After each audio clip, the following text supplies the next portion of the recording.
things are happening. And trying to remember the last time I did an interview during the day, because we have had we've had sandwich show specials that happen to take place during the day Okay. I actually made a sandwich, so that's perfect. Woohoo! Well, thank you so much for that. Now Of course. it's about 8 o'clock where you are, right? 8 p.m. It's 9. Yeah, 9 p.m. Oh, 9 o'clock. Okay. It's yeah. But on your part of the world, they don't use PMs and AMs. It's just like it's a 24-hour clock, right? Like, is it? Yeah, exactly. So right now it's 21:00 right now. See, I like that. It's definitive. Like, you know exactly what part of the day it is. You don't have to convert things. Like, it's pretty good. Yeah, I remember someone on my stream mentioned like that in US you call that the military hour, military time, and I was confused because I was like, why don't you use the same time for both? Why is, like I was confused as to why it's only used by the military, because for us it's like a normal, right? Everyone uses that. So I was like, oh, interesting. I know. The sensible and normal thing rarely applies in North America. It's just one of the things you learn when you're here. I think someone said that, but yeah, it is interesting for sure. But yeah, so it is the 21:00. Okay. Right. Yeah. That's exciting. Yeah. How's your day been so far? Like, overall, like leading up to today, leading up to this?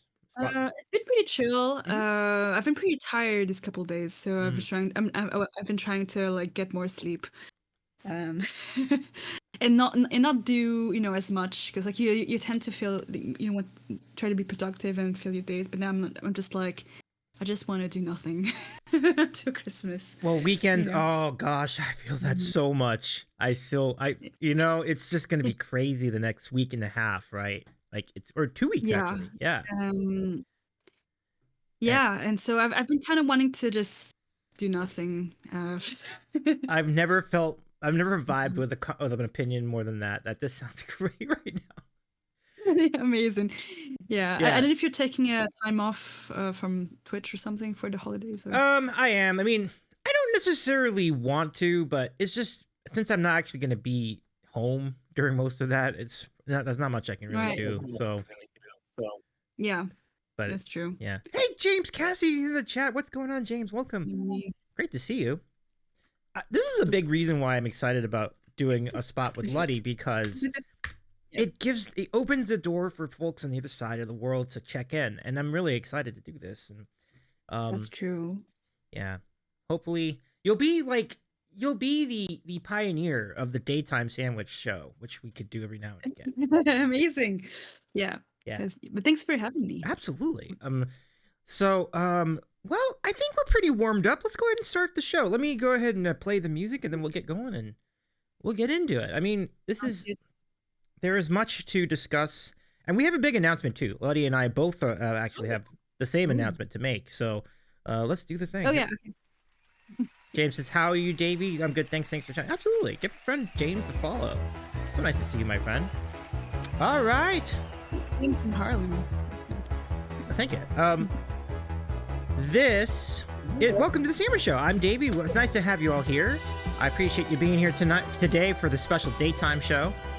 This is our continued exploration of getting to know the content creators throughout the world. And when we say world, we are covering all the continents. So today, I almost said tonight.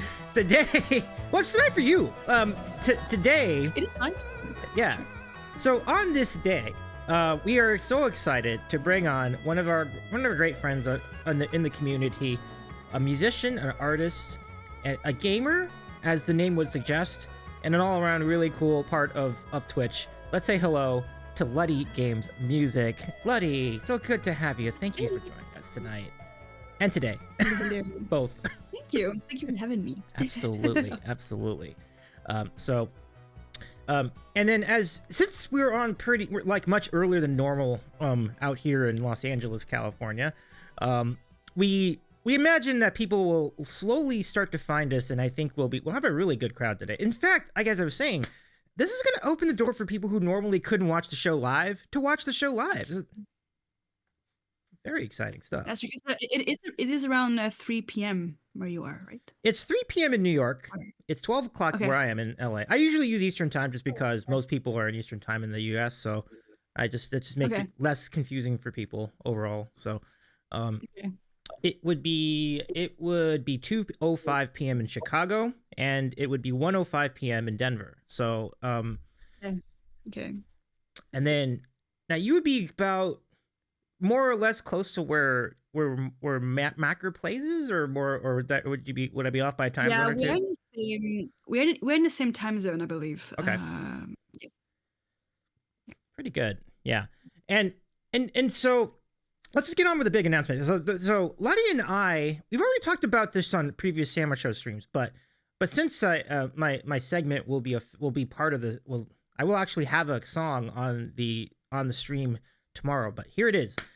LuttiGamesMusic, myself, and a lot of people, and I mean a lot of people, will be joining Verdane and Friends for Holiday Songception tomorrow. Unfortunately, I can't do it live, but Lutti can, and Lutti will be in real time, live and in living color for all of you tomorrow on the Verdane and Friends channel. So let me shout. So fun. Yeah, and what a cool event, right? Like I am honored to be part of this, even on a little level. And I love that you and Mark are both on it, gonna be on it too. Yeah, I think we're there's around like 10 people or something like that, I think, in the lineup, and really cool streamers and musicians also. Yeah. And it's gonna be fun. Yeah. It's gonna be I think it starts so I think it's around like 8 p.m. CET. I don't know what time that is. I think it's 1:30. I don't remember what time it is. It's gonna EST.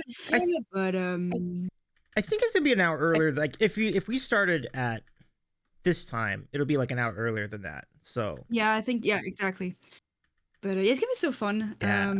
I think people are gonna play songs, and then Verdane is gonna be there. John Oakwood as well. Yes, they're gonna be presenting the whole thing. Yeah, John Oakwood will be co-hosting with Verdane tomorrow throughout the epic stream. As we mentioned, it'll go from let me see if I got this right. It'll start at 2 p.m. Eastern and it'll go till 10 p.m. Eastern. It's the full 8 hours. Yeah. So and then there are people performing music, and there's also people doing like art like on the side, I think. So yeah. Really cool stuff. You don't want to miss it, folks. There's a link in the chat. Go follow Verdane and Friends, and if we have any mods in the chat, go ahead and pin that too. Songception will be tight. Really tight. Yeah. All right. So, but meanwhile, you've got a lot going on your channel. Like, tell us about the latest happenings with LuttiGamesMusic. I know that you've had some music streams, some art streams, and more to come, I'm sure. Yeah. So, the latest news. So I've just started a new series myself called Couch Sessions with Lutti, which is kind of like a talk show, like I think similar to what you do, but it's more like a talk show. The idea is to kind of showcase creatives and talents on Twitch. It can be for music, art, or whatever creative outlets. And the idea is to give them like an opportunity to talk about their work, but also talk about themselves and share basically what they do. Because I feel like there's so much talent, on Twitch that people deserve to discover them more. I've also started doing more art as well. So I started doing art streams. I'm an artist outside of Twitch, like some of the art behind me. And some of my viewers have been asking me to, hey, when are you doing a painting stream, like as a joke? But then I was like, maybe one day, but I need to figure out the logistics because the room here is quite, it's not very big. But I've started doing painting streams as well. So those are the new happenings on the channel. But I do music probably 90% of the time, and some gaming as well. So yeah. That's a really well-rounded schedule that you have. I mean, you really cover just about all the bases on Twitch. Like most people on Twitch are gaming, or they're either gaming, or they're playing music, or they're doing art. But you are the rare talent that can do all three of them, and all pretty well too. Like I saw the art in the back. That's pretty good stuff.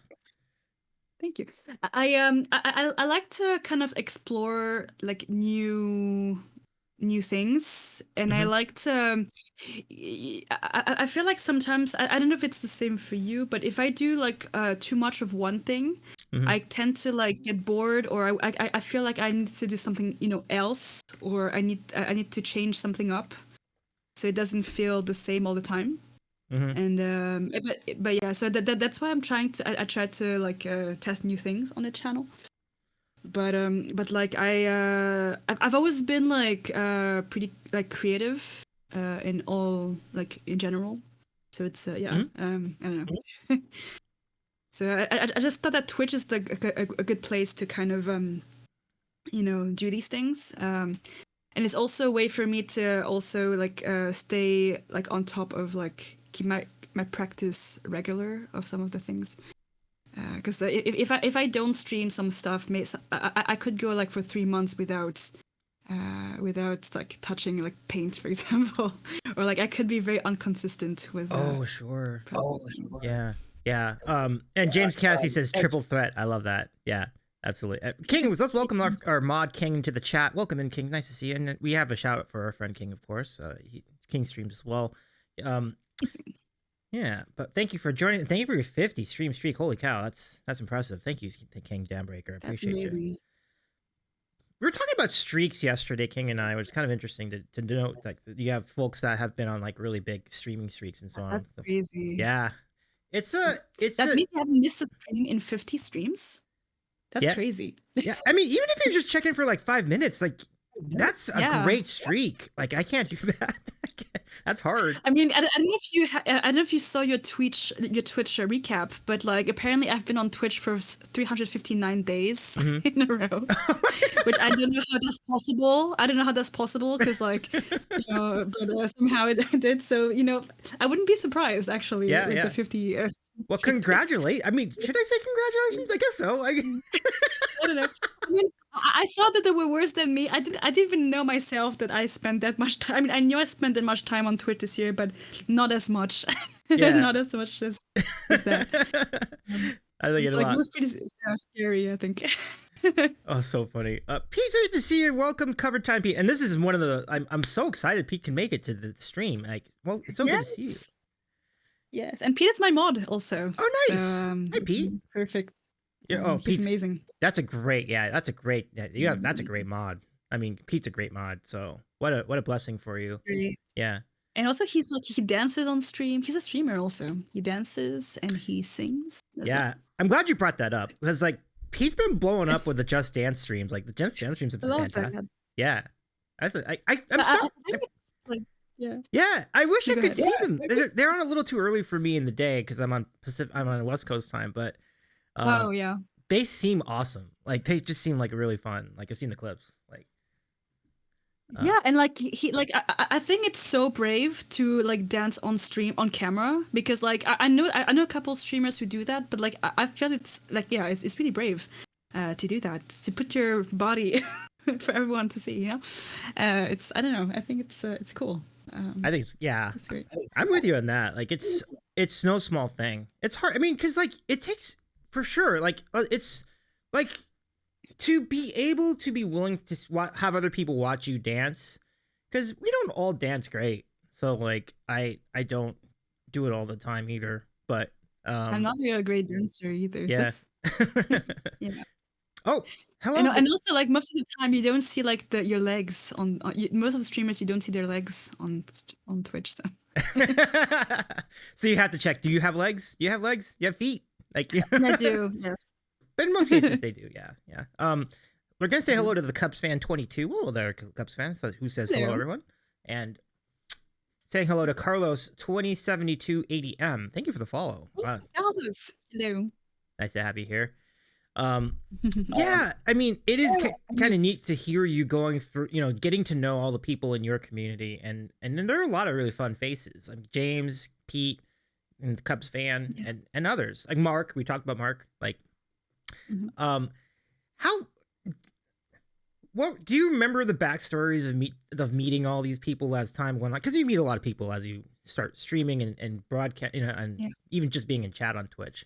But You mean IRL or just on Twitch? No, on Twitch to start, but yeah, we'll get to that too, because like I know you had an incredible spot on Mark's IRL streamer showcase, which is just a massive. That was fun. Oh yeah. How'd you feel up there? Like, how was it? Were you nervous at all?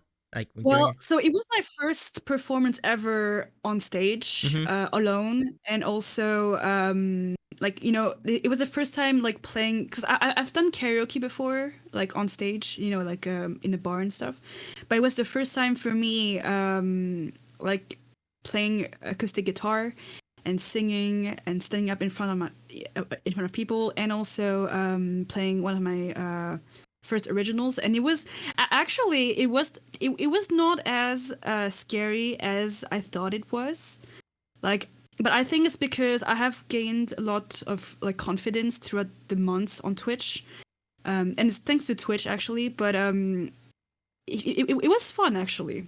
It was not as scary as I thought. So yeah, it was a great event, and there were also a lot of amazing artists and streamers who were there and who performed. And it was also the first time for a lot of people who performed on stage at the RL Streamer Showcase. So that was really cool. That is interesting. I never realized that you all were making your debuts in front of people. Yeah. It just kind of goes to show you that, as you said, like, you get seasoned by being a real-time streamer, because there's a very different dynamic of like doing this live than recording something for YouTube. And so you can kind of get a feel for how the pacing, you know, how it all feels and how it is. So that's kind of neat. I'm glad you felt good up there though. That's good. Yeah, like I remember I was a little nervous. So so we had a moment off stream where people got to, like, you know, do sound check and practice and stuff like that. And I remember I was a bit shy to go up and, like, you know, test the guitar and stuff. But like I went up, and I think I think it was Lots of S. I think we didn't have a drummer, and he was like, "Oh, I could kind of try the drums." He was fantastic, by the way. But like we kind of like I just like, you know, went for it, and it was not as scary as I thought. Actually, it was pretty fun, and people were singing. That helps also when people, you know, who are watching like sings along. It helps like kind of get into the thing. Easier. And James was there. James Cass was there. I saw James there. That's actually where I met James. Yes, that's actually where I met James. For the first time. That is so. And so was your debut too, James. Wow. I mean, yeah, James performed as well. You know, I guess at the end of the day, you both are so good with music that I feel like the rest of it comes naturally. Like, you've had your music down for sure. Like I think what I was gonna say was that even if it was their first time, I didn't notice it. Like, I would never have known that. Really? Yeah. That just gives you a feel for it. And then I remember the lead up to Mark's performance, which took a massive hype. It was amazing. Yeah. It was amazing. Yeah. Because if you guys don't know the IRL Streamer Showcase, Mark Maker Plays is the person who organized it. And we helped, but like he probably organized 90% of the event. And so Mark is great at organizing for people, but he's not very good at putting himself forward, if you know what I mean. And like you know, and so we had this goal throughout the night where if we reached a certain amount of like subs, I forgot what the exact amount was, but he would sing a song on stage, and so you like the chat managed to, like, you know, outpass that goal. And so we got Mark on stage, and that was incredible. It was. He was so good. He was so good. He killed it. He was so good. And I just love. The round of applause he got at the end of that song? Yeah. That gave me chills in my spine and everything. Like, it was an amazing moment. Probably. Yeah, because I know I was very happy for Mark also because Mark tend to be the guy who always in the background, like taking care of all the tech stuff. Yep. But like I was like, Mark, it's your event. You should also have fun, Yep. and also at least sing at least one song. And I'm so happy that we got to get him to sing one song because I think that if we hadn't had the sub goal done, he probably wouldn't have sung a song. So yeah. Yeah. No, for sure. I mean, it was huge that, I mean, and I had a good feeling about it, but it was a giant goal. I was like, wow. It was an impressive moment, but he deserves that. I was pretty impressed by chat, but also like some people in chat were very good at like hyping it up. So I saw, like I tuned in the chat. Like we had a huge screen with chat in the venue, and we had I would like tune in the chat like every once in a while to see where it's at, and like people were like constantly hyping it up. It was fun. Yeah, chat was dynamite that night. Absolutely. Yeah. I made a point of going to that event. It was so good. Like I was excited about it. It was probably genuinely, and I'm not just saying this because I'm pals with Mark and everything, but it might have been the best organized Twitch event of the year, even more than like stuff at TwitchCon was. Like I would agree. Honestly, I would agree. Like I hadn't. So I was part of the team that helped Mark, organize it, but like I hadn't seen the venue properly. I only saw pictures of it. Yeah. And honestly, it was such a good venue, and also like the staff who worked at the venue were so incredibly nice and so friendly and helpful. They went above and beyond like what they were initially asked to do for the event. So that also helped a lot, and you could tell like how happy they were about the event themselves. Like they were so happy about, first of all, the people. They said that everyone was so nice, friendly and all, and like they had fun themselves. So and the quality of like the stream quality and like the just everything was was really cool. They had food for us also. I don't know if you know this, but they had like a dinner for everyone. I did not know that. There, which was free. They went above and beyond for us, and that was amazing. That is fantastic. Yeah. And yeah, I was just gonna make the same point. Like the sound quality and the video quality was fantastic, and the lighting was just like amazing.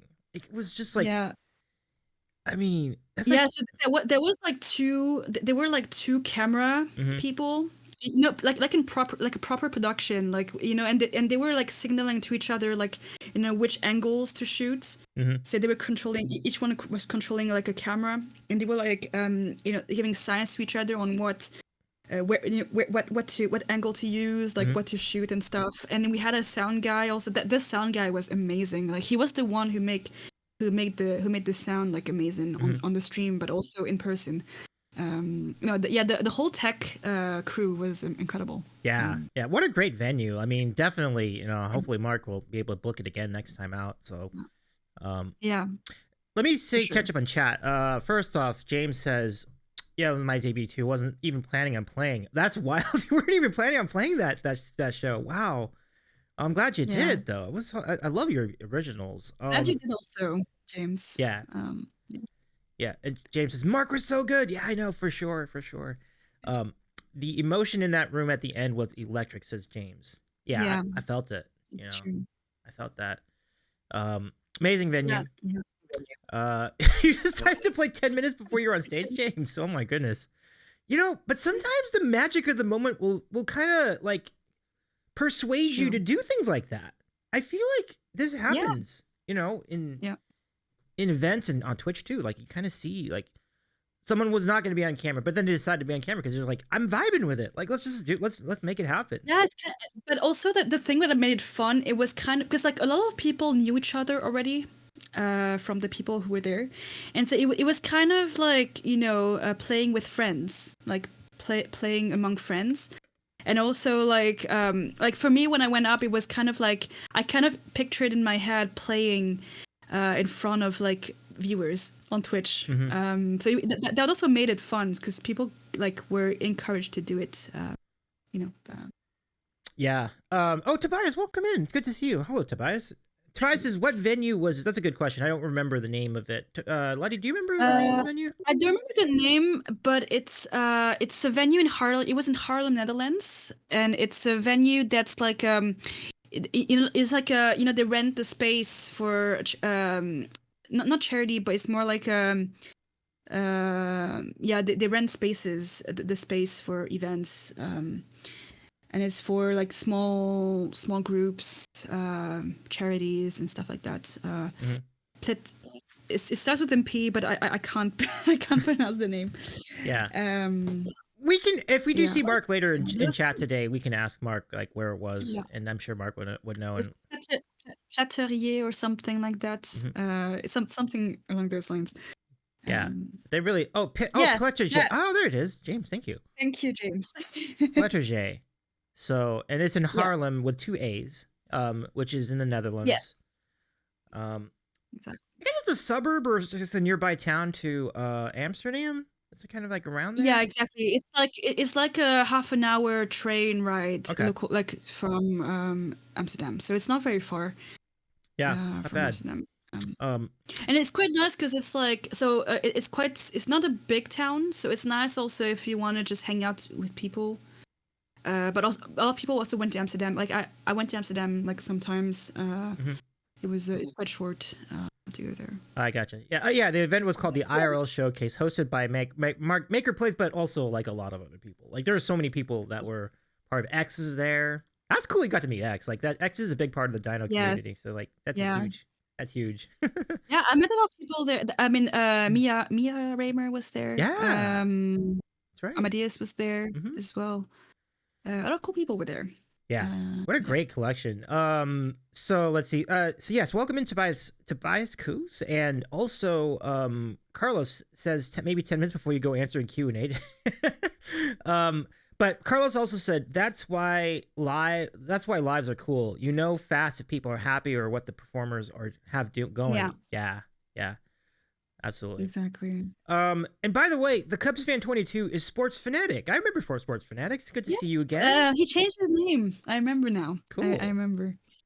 Well, very nice to have you all here tonight, everybody.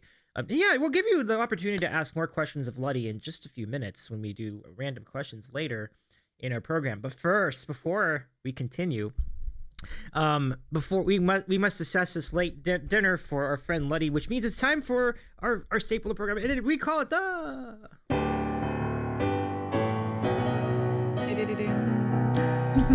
it's Sandwich of the Week time, everybody. Oh yeah.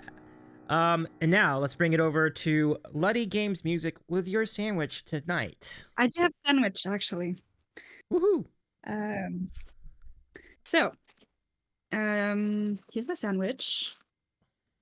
It's a baguette with ham, cheese, and I think you call it gherkins in English. They're small pickles. Oh, okay. Sure. Yeah. I've seen some gherkins. That's what's inside. That is amazing. Yeah. You made that? That is unbelievable. Yeah. Like, y'all. But it's You have the best baguette. Like wherever you are in the world has the best baguette by far. Like no, we can't compete with that in North America. That looked like the greatest baguette I've ever seen in my life. Like it looks so good. Like thank you. Absolutely. Thank you. Yeah, King says great song called. It's a French sandwich. It really is. Like every ham. I mean so ham butter baguettes is like a classic, but sometimes you have ham cheese and baguettes are like the classic sandwiches. Here in France. That is so cool. That is so cool. I love it so much. All right, so let me show you what I mean. It's not going to be as good as that, folks. I'm just going to tell you right now. But... I'm excited actually, because All right, well, here's my sandwich. Yeah. It's entertaining. This is a tradition here in the U.S. By our friends at McDonald's. Every so often, you see this sandwich. This is called a McRib, which is kind of It's a ground pork sandwich that's made to look like a rib. It's got pickles and onions. It's on this nice bun. So cool. I don't think we have those here. I don't think. I doubt it. It's a Yeah, I don't truly think one they of a do. kind. Yeah, They don't even have other yeah. restaurants that make it. It's just McDonald's that does this. So But baguette with ham with yeah, exactly, Carlos. yeah, baguette with ham or butter is or emmental in France. Yeah, Yeah, 100%. And they're yeah. and the signature McDonald's fries. And that's my sandwich tonight. Amazing. Thank you. Amazing. Your Yay. and back Yeah, I at don't you. think we have the ribs one. We don't have the ribs one here. But I think I've seen it once when I went to New York, I think. Oh, okay. Once. Yeah. I think, yeah.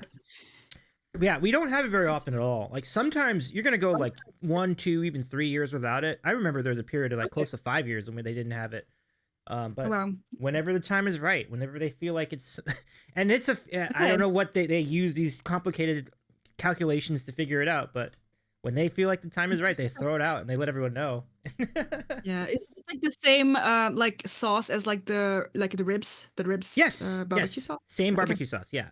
So all in all, Right. it's satisfying. I think it's great to have every once in once in a while, and it always makes me think of the holidays because they usually do it in the winter. True. So um Oh, right. yeah, so Christmas time with a McRib. I love it. Yay. Yeah. Yep, you got it, Carlos. Absolutely. Enjoy your sandwich too. That looks amazing. It's amazing. Yeah, you too. Thank you. I have to be careful. This has got all And this. if you guys are watching, a sandwich or a snack or something. I agree. It's a perfect time for you to have a sandwich too, everybody. So hop on in. So you're so right about the collabs. I think what was really remarkable too is that the impromptu jams at the end. There was like no. There, I don't think those were pre-planned at all, right? Like you just like you folks come up and let's go play a song together. And So basically, what happened is that so that we had like 5 artists that were like featured, and who had like a 30-minute set each, and then in between each like artist, anyone could submit a song and perform. And so yeah, it was completely like out of the like just just instant and people there just decided like on the spot if they wanted to perform. Pete nails it. Remarkable. Remarkable. Yes. That's true. Yes. Good one, Pete. Good one. I love that so much. It is really cool to see Mark grow as a creator as well. Like I don't remember when I met Mark, but I can't imagine not having Mark in on Twitch anymore because like he's been such a big community guy. Like he's just such a big part of the community. He's had people on, he had people on IRL. So how did you meet Mark? Like how did you get to know Mark in the beginning? Or how did Mark get to know or how did you meet like other people as well? I was originally gonna get into that, but so I joined the music Twitch music. So I started Twitch in 2020. But when I started, it was more like gaming. Like I was more in the gaming section and in French, and I was following mainly like the bigger French streamers. Like when I say bigger, I mean the top French streamers. Like and now they're probably like at like 500K or stuff like that. But when they started, they were a lot less. And I didn't even know there was a music section on Twitch before. And then I don't know if you knew that, but there was a Twitch app called Twitch Sings before, which was like kind of like a karaoke software in Twitch.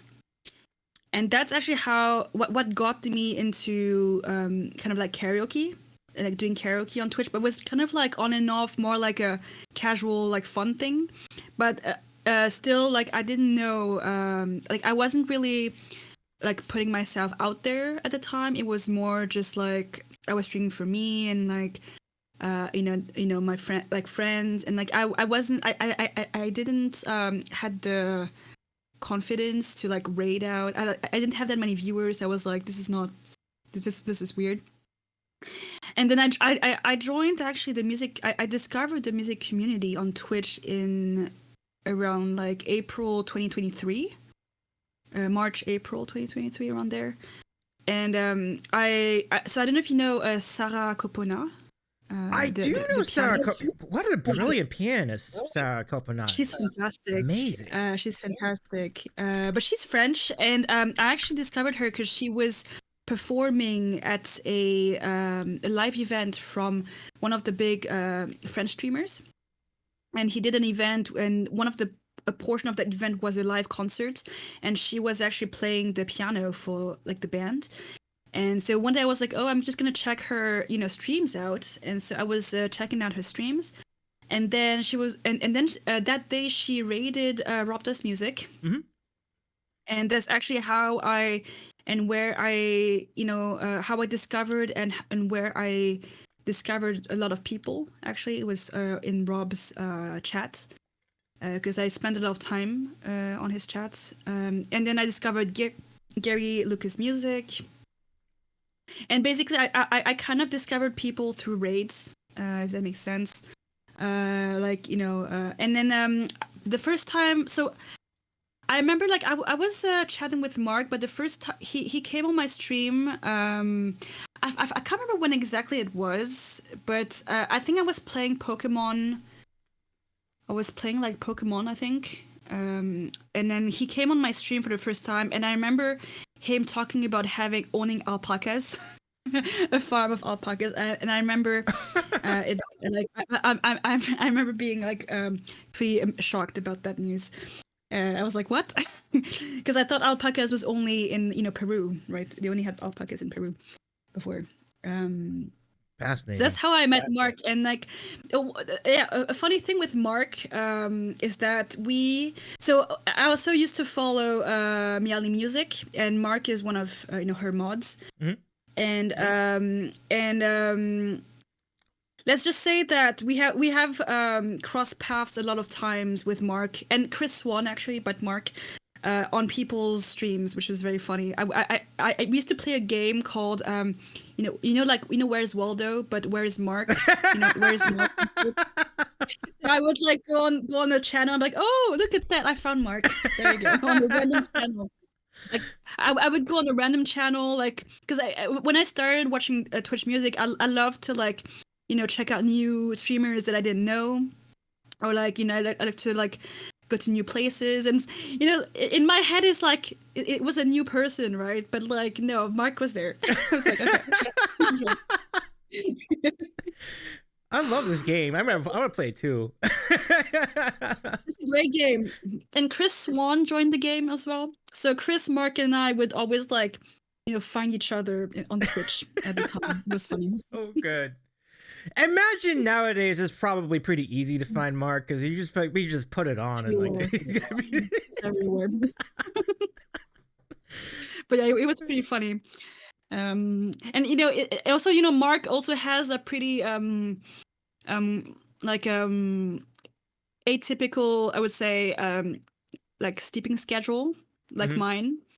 And so sometimes we would meet like on a random stream at like 5 a.m. and it'd be like a CT and be like, oh, hey, I guess you're still awake as well. Yeah, we have speculated as to whether Mark sleeps. We don't know. We have not a conclusive answer to that yet, because like I think he just turned off his bot mode, at some point, and he lets the autopilot kind of take over. It's true though. Like I've seen Mark has been on the Sandwich Show streams, and the Sandwich Show is on most of the time way late for Europe, like way late. Like, yeah. It may be like 4 a.m. like where he is. So, yeah. But we salute Mark. It's an incredible how many people have gone on to know our good friend, and for good reason. Like he's been great, as you mentioned. I mean, he's really great at organizing community events, and I love every time he's on a raid train, because like you're always going to get something out of his stream during that raid train, and like yours too. Like it's really great to see. Like, thank you. Yeah, absolutely. And I think it's actually a good time to refresh the announcement that Lutti will be on Songception tomorrow with Verdane and friends. Please follow Verdane. Check it out tomorrow. Holiday songs. So I mean, I will not request that you spoil your set, because I know you want to reveal that tomorrow, but Are you excited about doing this project? Have you done something like that before with Verdane, where you play a I song have and they play? never yet. Ah, But I was really happy because I've watched a couple of his songceptions before, and it's a pretty cool thing, I think. And no, it's pretty fun, and playing with a lot of people as well. I think it's fun as well. And but also huge shout out Fridane because he's been hard at work trying to setting it up. I was on the test Zoom call earlier, but yeah, it's a lot of fun, and I think I think one of the things that make Twitch a great thing is when you like collab with other people and especially musicians. It makes it more like a friendly, it brings people together, I think. yeah, and Verdane was actually also, in addition to Songception, Verdane actually made a significant contribution to the IRL streamer showcase that Mark produced, and we always make that Yes. point. Um, so Verdane is equally a big part of the community because of that's a lot of work, right? Like putting all Yeah. that tech together. That's not easy. Yeah. I mean, we were talking about how Mark is always, around, but Fridane, and Taylor actually, but Fridane, is also always so supportive of, other creators and other projects. And I think that if Fridane was not there, we probably wouldn't have made the IRL Streamer Showcase happen because he probably donated a lot for that to make it happen. But also, so we did a couple of raid trains for the showcase, for the IRL Streamer Showcase, to get funds, and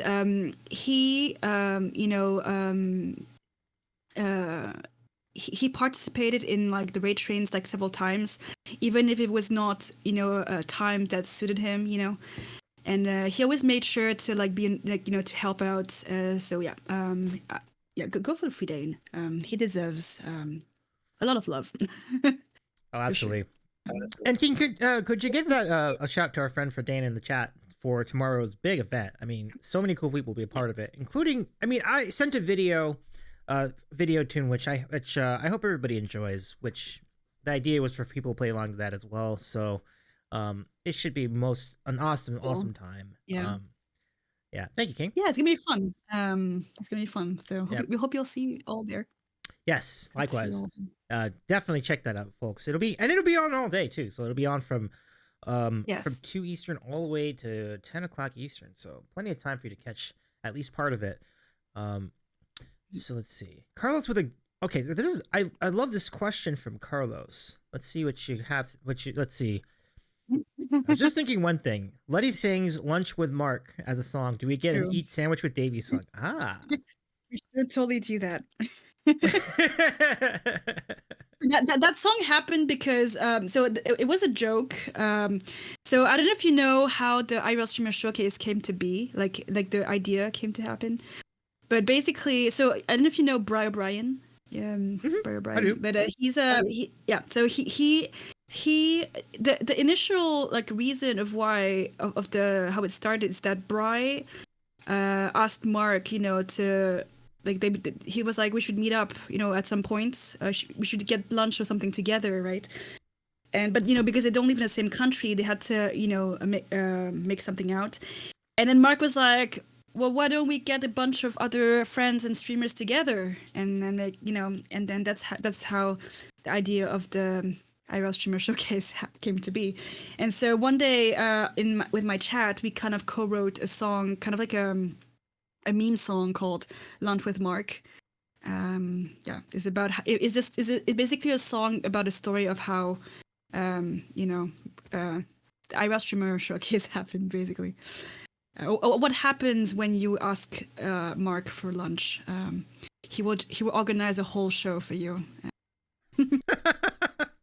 That's yeah. What magic! I'm gonna next time if I see Mark in North America, I'm like, hey Mark, you want to go get a pizza during a concert? But that's a running joke that I have with Mark. That I have with Mark is like, some people ask, oh, we should grab like a tea or something. I was like, Mark, is that a code word for like a tour or something? Like, is that a code word for a festival? Because Mark would totally do that. Like Mark, he would totally Absolutely. Absolutely. make that happen. I'm convinced. Would not be surprised if it did too. Like it's true. I would not. Mark thinks big. I think that's like big, like the greatest thing with Yeah. like what he does. Like he thinks it's so funny to see that. You know, talking about thinking big. Like I know you've had a chance to meet a lot of people IRL this year. Not Yes. only this event, but also earlier in the year, you had the privilege of going to TwitchCon in San Diego, and Yeah, that was crazy. imagine, Yeah. yeah. You know, we even met at one point during that weekend, so it was really cool. We did. Yeah. We did. It wasn't even so it wasn't even like I didn't expect to go. So I went to the one in Rotterdam in June, end of June, and then I was kind of thinking how fun it was. You know, meeting a lot of people. I already met a lot of people there already, and so I thought if I managed to gather, you know, the funds for it, I could try to get to San Diego. And I just thought, you know, it was, you know, it's worth it. You know, it would be worth it to go. And I knew some people go in. I thought, you know, I'm just gonna make it happen. It was worth it because I met a lot of people who I didn't even know were gonna be there. So yeah, it was fun. That's amazing. And Davey. Oh, thank you. I mean, I was most honored to meet you as well, Lutti. Now, how would you compare the experiences of Rotterdam's TwitchCon versus San Diego's TwitchCon? It's very different. The one in San Diego is a lot bigger. The venue is a lot bigger. The venue was huge in San Diego. Yeah, It was absolutely huge. But so the layout is kind of similar. It's just that in San Diego it's a lot bigger. Okay. So a lot more stalls, a lot more, you know, things. A lot more walking also. But also a huge difference is the Copacabana stage. The one in San Diego is so much better. Because in San Diego is actually a proper like festival, you know, stage. It was outside. This is proper stage. You know, you know, you have proper instruments there. The sound is great. In Rotterdam, I thought that so the stage is very small, and I thought that, you know, they could have made it a bit bigger. And the sound was not that great. I think in Rotterdam, like it was like a bit in the corner, like you know, it was a bit in the corner. Whereas, you know, in San Diego, it was like outside. It was visible. If you went outside, you know, you could see the area. But in Rotterdam, it was like. And I just thought it was very small. Yeah, so that's the main difference as well. And also a huge difference is that in San Diego there were a lot more events around TwitchCon, like a lot of after parties. You know, there were even the block party was like we don't have. There was none of that in Rotterdam. I mean, there was the after party that you know, some streamers organized, but there was not. There were not a lot of like hype, you know, around it. I think. Okay. It was yeah. It is so I don't know. Maybe next year it will, you know, be different and get better. Because maybe they need to kind of like test the waters first, maybe. But yeah, that's the huge difference between the two. Well, I feel like that would probably pick up next time out, right? Yeah. So I imagine 2025 Rotterdam will be pretty awesome, and I hope. Yeah. Yeah, I'm saving up for 2026 because that's Rotterdam. Yeah, and I'm also glad to. And the plan is that Kevin and B Flat will be there too, which is yes, that's big. So they are. Yes, that's amazing. They'll be so fun, actually. Oh, absolutely. I mean, we see it on stream. Like, they're just great, really entertaining people. So they're all fun. Yeah, for sure. So let's see. I think we are about that. We're right around that time. So, folks in chat, we're going to open up the questions to you now, so you all can ask questions. I'll toss in a couple of my own, but but this is mostly your hour as we begin our latest edition of America's. Well, see, it's not just America this time. It's like America and Europe's favorite moment. I love this variety. I love this. International moment. We're expanding the brand. I love this so much. Europe and America and the rest of the world's favorite moment in Twitch broadcasting. I love it. It's time for random questions. Great stuff.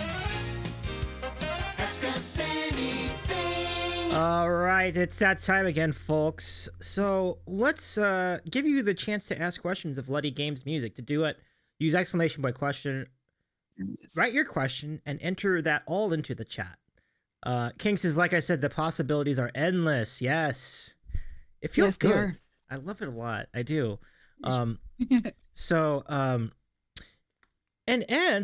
let's let me start off with a question of my own to start. This is our little thing. I'm really curious about this. I've been thinking about this for the last 35 minutes. Like, okay, so we call this the breakfast question. So here it is. Okay. I have my own prediction as to which one I think it is, but I'm not going to reveal until you make your answer. Yeah. So here it is. Pancakes, French toast, waffles, or crepes? Oh, for breakfast. Mm-hmm.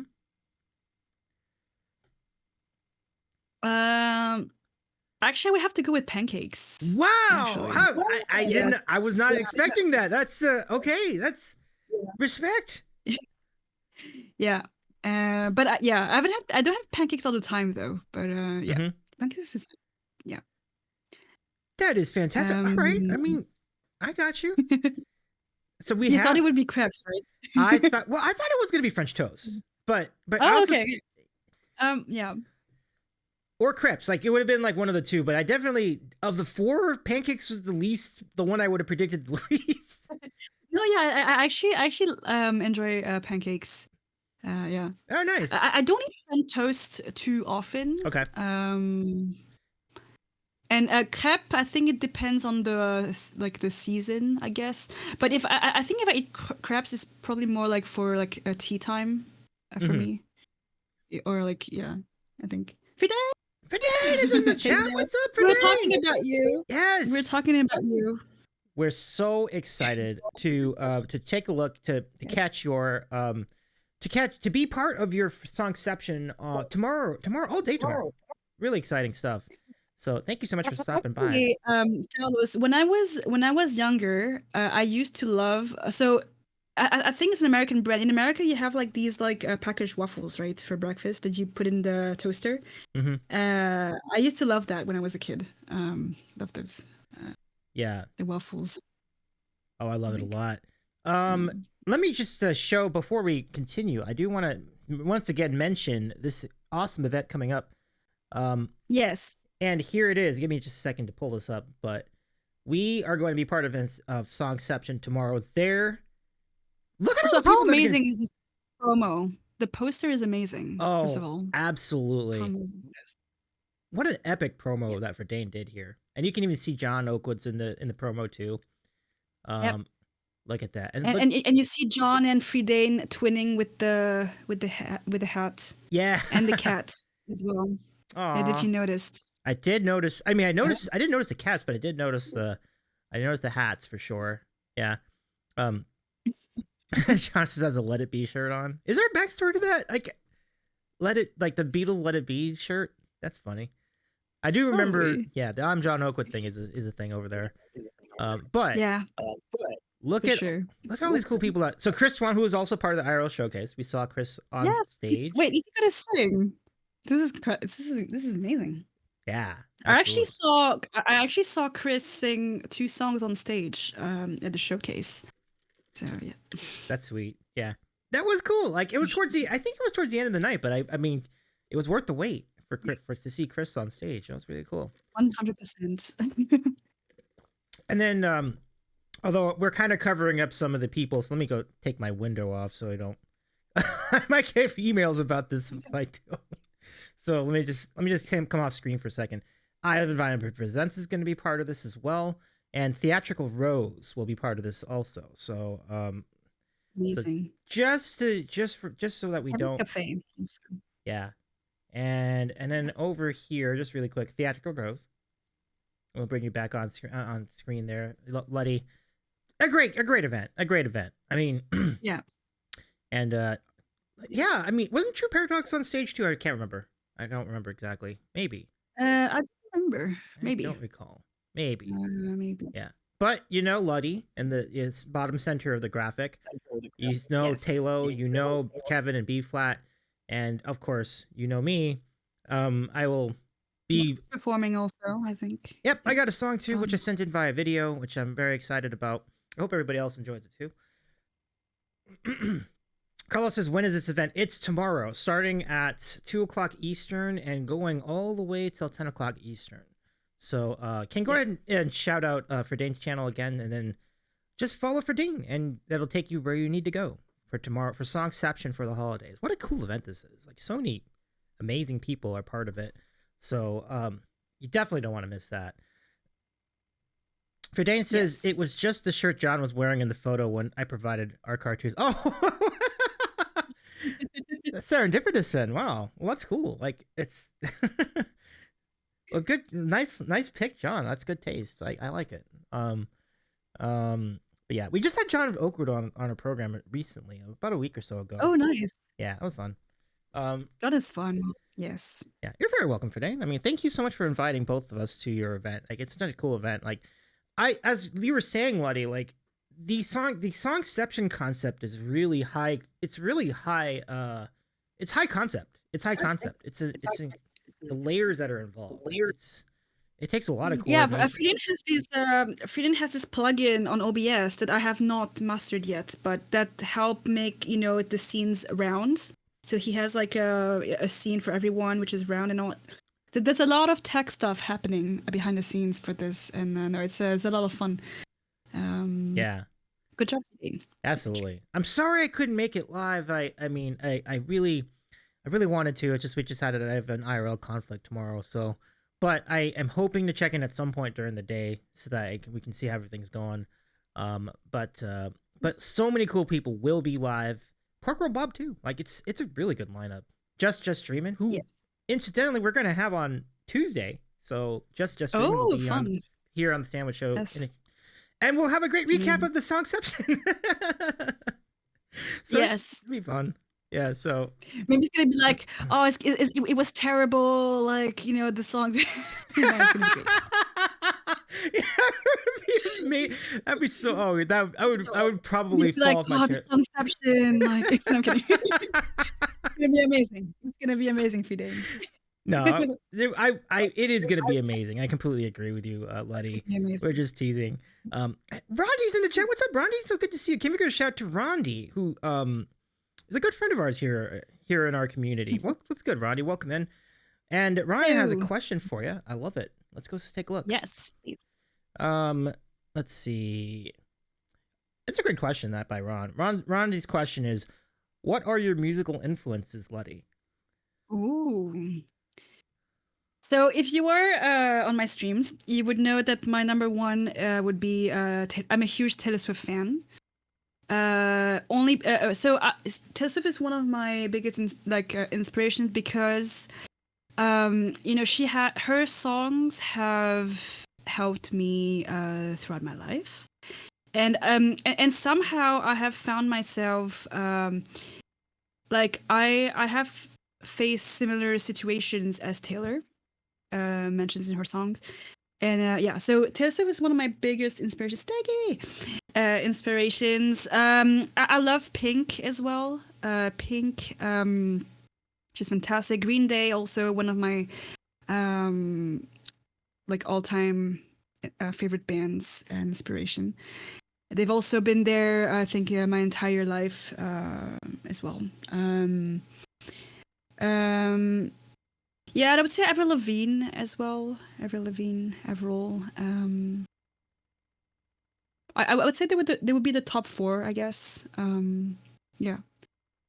But the main reason is because most of them I tend to listen to songs that I connect to songs that I can relate to, and or like when I'm going through something and these artists have songs that I can connect to and relate to at a personal level.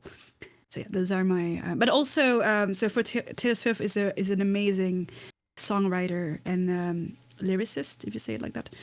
I think she's such an amazing storyteller and lyricist. So she's also and one of the most hardworking like artists out there.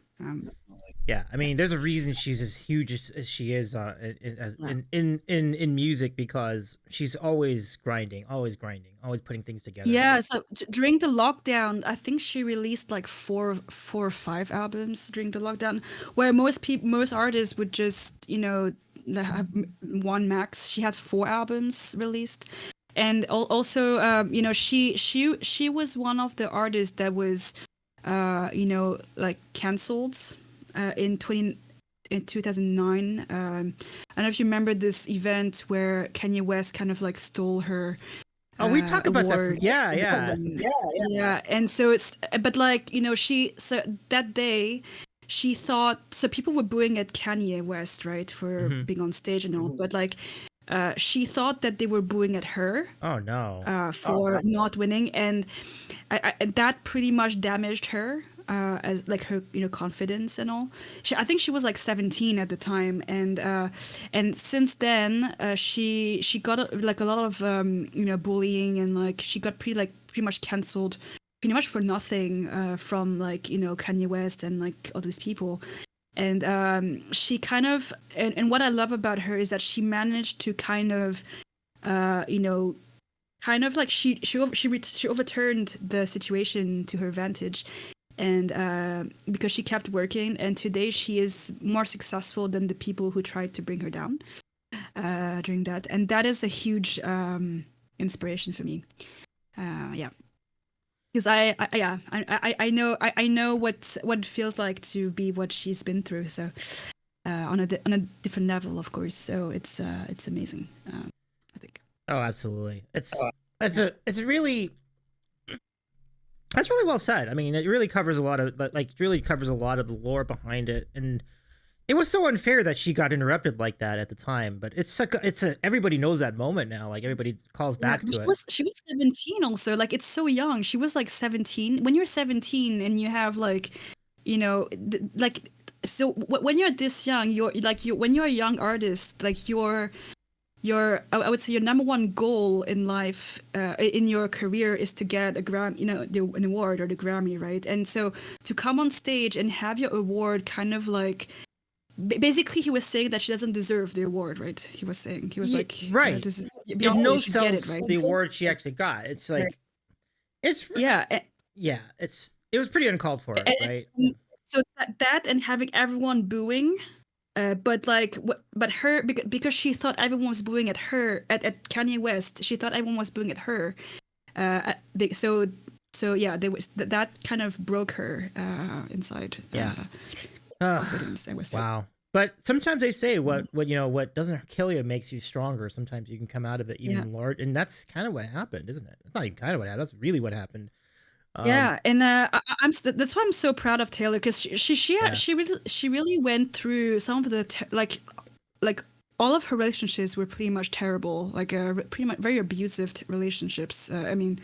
And that's why I'm so happy that now she's finally in a very happy place with Travis, and also with her music and her career. You know, she made it, and like she's re-recording her new albums at the moment, because they were kind of like sold without her knowledge to a private equity. That's why she's re-recording her albums. Because she doesn't own the rights to them, and like the really old ones, like the country ones, like the country style ones. Like all of the albums that are not marked Taylor's version are like were sold to her a private equity, and so she doesn't have the rights to the albums. That's why she re-recorded her the albums. Yeah. And she is recording them in an order where the next one to be released is called Reputation. And then, and her next one is her debut album. So that means that when she releases her Reputation album, it will be at a point where she kind of gets her reputation back, right? Because from everything that happened, and then when she ends with debut album, it's kind of like, you know, starting all over. She's really great with metaphors and stuff like that. So that's also why I love her. Boy, inspiration to all. I can see you're very inspired by Taylor Swift's career arc, and it's lovely to hear that enthusiasm. So, but by the way, Steggy, so good to see you. Shout out to Steggy Music, of course, the legendary Steggy Music. Nice to see you, my friend. And then Rondi was in the chat. That was a fantastic question, Ron. That was a fantastic question. And so thank you very much for your answer to the question, Lutti. That was awesome. Yeah, of course. King says, is anyone else waiting for the Swift Redemption collab? I mean, the odds of that must be so low. First, Kanye Swift has to avoid jail, so that would be part one. Oh no, that was Diddy. I'm sorry, that was Diddy. Was like might have to avoid jail. Yeah, but regardless, that was Diddy. But you know the thing is, I think the day Kanye would do a song with Taylor where he actually, which is not an insulting song, that would be a different Kanye, I think. I don't know if that's, I don't know that is it in his ability. It's in his. It would be surprising knowing his entire career up to this point, right? Yeah. I mean, his biggest song. Wasn't his biggest song basically a diss song? Like Gold Digger is essentially a diss song, like. I don't listen to a lot of Kanye, but yeah, it wouldn't surprise me. Yeah, it wouldn't surprise me. Yeah, that's why. But Taylor did a song about Kim, though. I don't know if you know that. One of her songs is about Kim. I remember a little bit about that. Yeah, yeah. It's called "Thank You, Amy." If you want to know, it's about Kim. No, that's a good point. Taylor Swift is well known for also having her own diss songs. She has many, actually. It's actually quite a bunch. Like. So yeah, fair is fair in that. That's a good point. Let's say hello. Yeah, King says that's why I added the word redemption. Yeah, very true, very true, very true. True. Let's see. Steggy says I've never seen the drop for Kanye. I mean, generally speaking, I agree with that. Like you want to request. Yeah, it's fair. It's a very fair point. For Dane says that's a nice upcoming album. Thank you very much for Dane. I mean, I'm really proud of it too. Like we have some really, really cool people joining us pretty soon. So stay with us for the rest of the winter. We have many cool guests to warm your spirits and perhaps warm the room too. Because Moonlight Alice 92, welcome in. It's great to see you here. Hello, Alice. And a reminder, you all are open to ask a question as well. So use !question and throw your question into the chat, and we'll keep asking them in order as we go through the evening.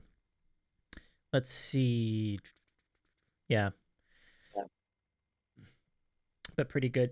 I was going to also add one other thing with Taylor Swift. Like, are you surprised that the one she stuck with out of all these famous people, these other like musicians, actors, and other really famous people, the one she stuck with was the football player? Like, it seems like such a surprise. It can be, but I'm also not surprised because so the thing with Taylor that she kind of uses her songs as like to tell her story, kind of, right? So all of her songs are kind of telling a story, and all of her previous relationships or situationships were with musicians, and they all kind of left her pretty scarred. That's what I mean. And so I'm like if you listen to the Midnight's album, like they've all either manipulated her in some way, or like, I mean, John Mayer was pretty much like twice her age. He was like 32 when she was 19. Wow.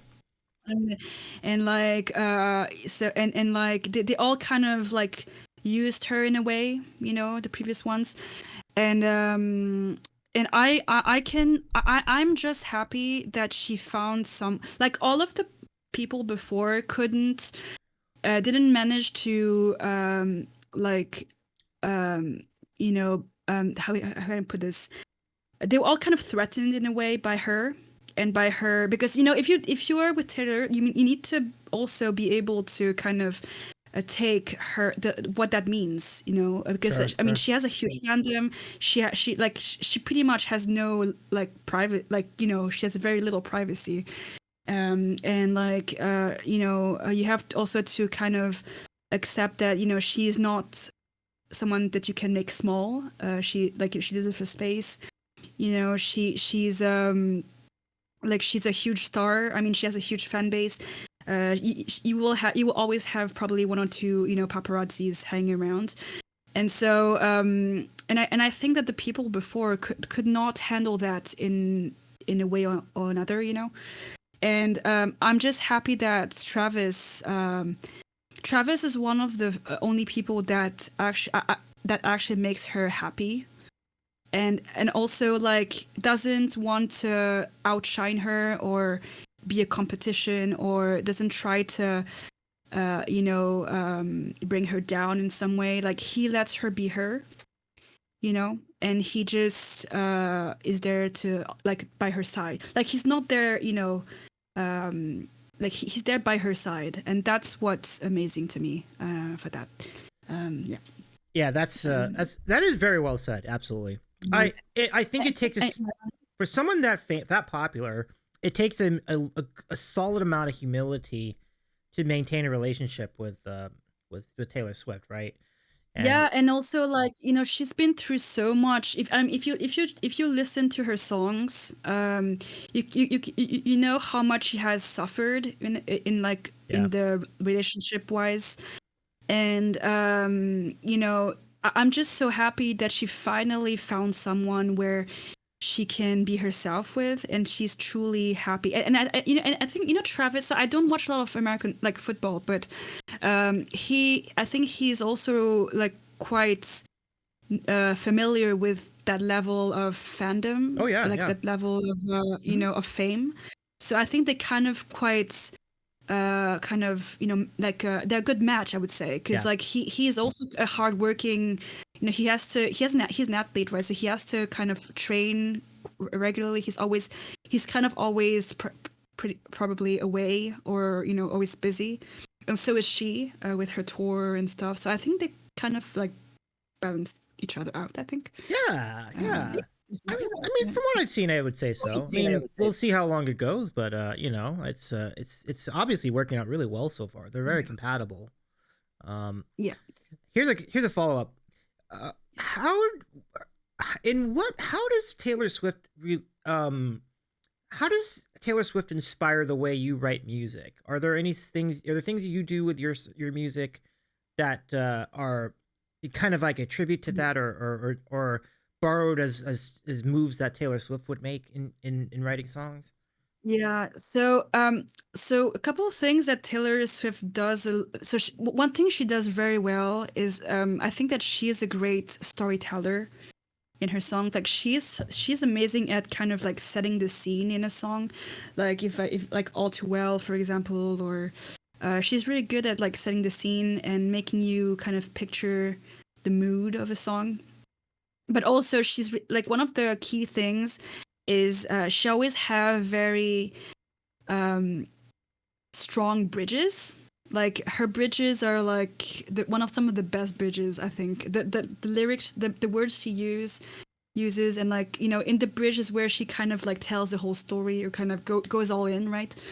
And that's one of the things that I try to. I think is great, because it does capture yeah, like attention, but most importantly, like she kind of uh shares about her own experiences in her songs, and that is what I relate to the most, is that I want to write songs where I can express myself and talk about experiences and stuff, and Taylor Swift does amazingly with that.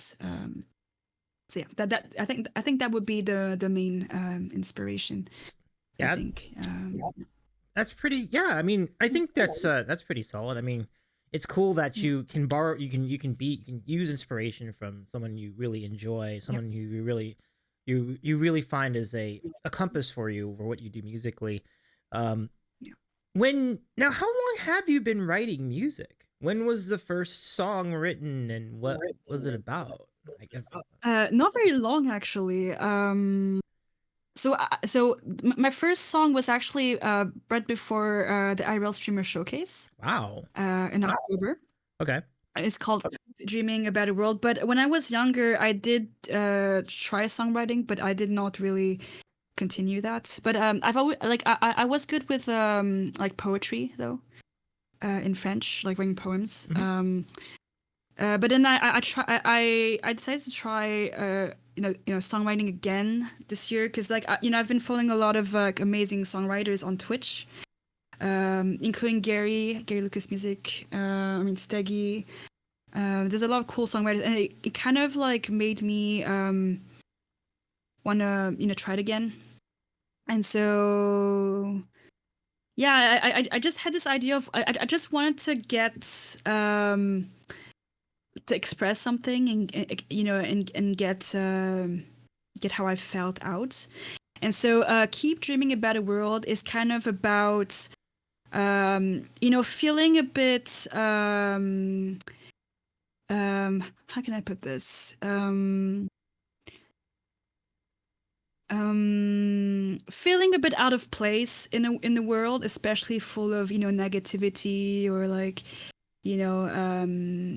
all those things, and basically kind of like escaping from like your current reality into a world where you can dream of it being better, being safe, positive, where you are, like people care, all those things, and basically going from dreaming about this type of place to kind of making it happen, like shape, like making it happen. That's kind of what the song is about. It seems like it does seem like a really great message to have in this current environment. So, I mean, I've heard the song a couple times, and it is lovely to see that sentiment, it's like it's something I've felt for like a while, and I thought I've always, in my art, in my paintings, I love painting my emotions or experiences. So I thought like it would be nice to do the same but in song form. But I'm not I need to get better with like the vocabulary and stuff, but especially in English. But it's one of the things that was important. I love it. To express, I guess. Yeah. And so like and then just looking ahead, like what kind of songs are you thinking of writing towards the future, or are you working on songs like as we speak?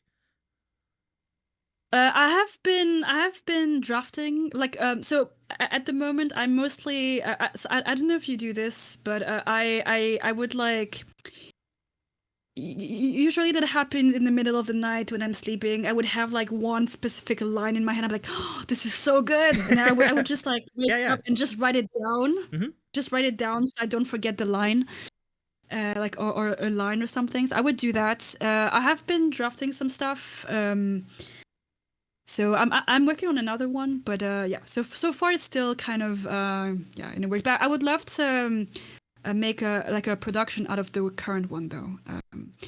Keep Dreaming a Better World. That would be fun. But I also wrote Lunch with Mark. I mean that's the that's the meme one. But So I'm thinking like you produce both of those. You get studio versions of both of those out. Like you get people to record that. It would be fun. But imagine the Lunch with Mark as a way. I would love it if like Lunch with Mark could become like the theme for the IRL Streamer Showcase. That would be amazing. That would be amazing. That is amazing. I love that so much. That's so great. So yeah, I mean, thank you for getting into that. So folks, we'd love to get some more questions from you. Feel free to throw a question in chat, and you can ask about anything. It can be about movies or music or really anything. Oh, Carlos has got a question. I love it. All right, Carlos, let's get your question. No, I don't go ask your top 5 song on Spotify this year. Oh, okay. We appreciate you, I guess. Yeah, because I did a thing on my stream on last stream where I asked them to guess my top 5 songs on Spotify. From the recap. Oh, how 2024. they do? Pretty much they did good actually. Okay. But so I don't have all, like, not all of them are Taylor Swift songs, so they still have to think about the other ones. Yeah, I Yeah. have to think that Tay Tay was in there somewhere. I mean, at least 2 of the Yeah. spots. It's not... Yeah, but yeah, she's not the only one there. No. Okay. Good deal. So Carlos's question: do you plan to sing or write or I'm sorry. Do you plan to sing a song written or co-written by another streamer? In other words, are you planning to do a streamer cover? I believe that's...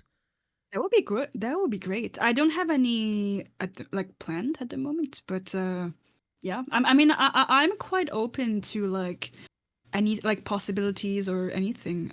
I just Which music streamers would come to mind in terms of songs you would like to cover? Oh.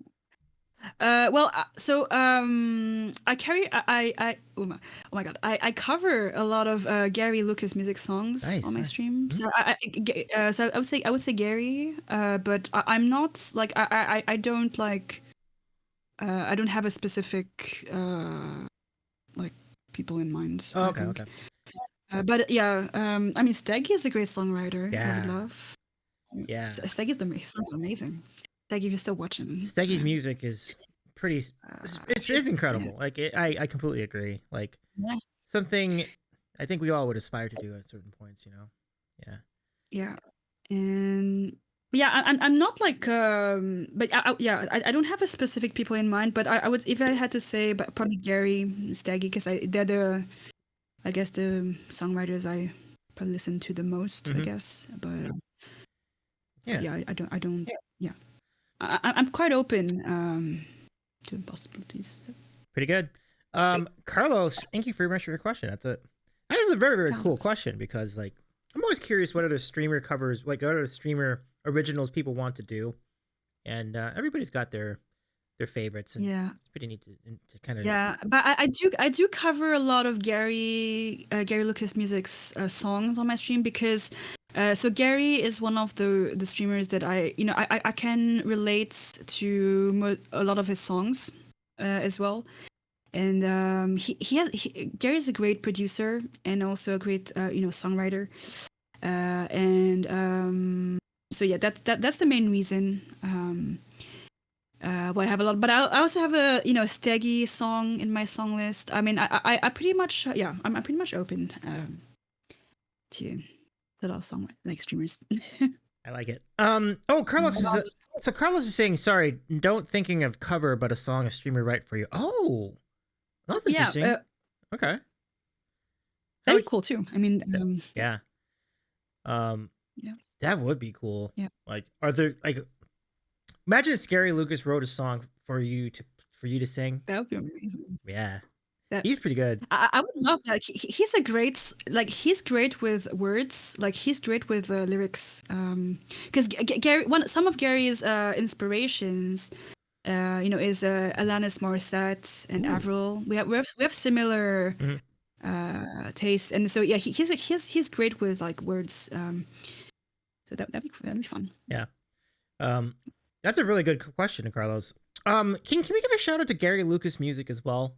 Really kind guy too. Like, if you've ever seen really cozy stream, right? Like when you go to Gary Lucas's channel. Yeah, I met Gary actually on Monday when he was traveling, because he was traveling to South Africa, and I met him on Monday. Oh, no way! That's great. Fun. Yeah. So lunch with Gary Lucas. So I actually got, he was actually the first guest on Couch Sessions. So this is cool. my show on my stream. So he was we got to like ask him questions and stuff like that. It was fun. That is fun. That's awesome. Let's talk a little bit more about Couch Sessions, because I think that's a really neat little side project. Well, I wouldn't call it a side project, but like a neat little series you have going on your channel too. And it's kind of a similar thing that we're doing. We're kind of getting to know the people that we love in music and other places. So it should be fun. But first, let's go to King's question, which is, if you could perform anywhere in the world, where would it be? Oh, where? I don't know. I mean, I haven't really performed much, or like the only place I've performed so far is Harlem. Right. So, but like I guess, I mean, it'd be cool to perform at TwitchCon, like at a TwitchCon, or I don't know actually where. I don't know. Maybe I don't know. Maybe I mean in Paris or New York. I guess I think it'd be cool. I don't know, New York. Yeah, the great cities to do. Yeah, I mean, think of the electricity in both those towns. Like that would be really cool. I do love New York. I've been there twice now, and it's I don't know. That's a special vibe in New York that I like. Yeah. You feel the energy when you're there, right? Like it's just so much energy. Yeah, like, it's so much more like vibrant. Yeah. Like there's like so because I've been there twice. Once like in winter, and once like during the summer. Like and it's just like yeah. Even in the summer when it's so hot, it's like I don't know. It's just different. It's a lot more uplifting. You know, a lot more. Yeah. And because everyone is like like you know people are a lot more comfortable with being themselves, I would say, and like dressing up however they want, and just you know there's a lot more I feel like artists in general on the streets, and you know like it just feel more it just feels like you can just be you know because sometimes so I live in the Paris region. Mm-hmm. In France, and sometimes you know it's a little bit more like shy, I would say. People are a little more reserved in that regard. So a world tour. Yeah, world tour. Okay. Lutti Games World Tour, like music world tour. Yeah, that sounds great. Yeah. And here's the thing, like Paris is a huge city. Paris is a huge city. LA is a huge city. Yeah. You know, we have huge cities all over the world. But vibrancy is not defined by the number of people that live in a city. No. I don't feel that vibrancy. No. I mean, there's a lot going on in LA, but the vibrancy of New York is kind of special. Like, it's but also like because you know there's so much going on in New York. So I don't know it well, but like I've been a lot in the center, especially like in Manhattan and like the obviously the most like common areas, but like you can just tell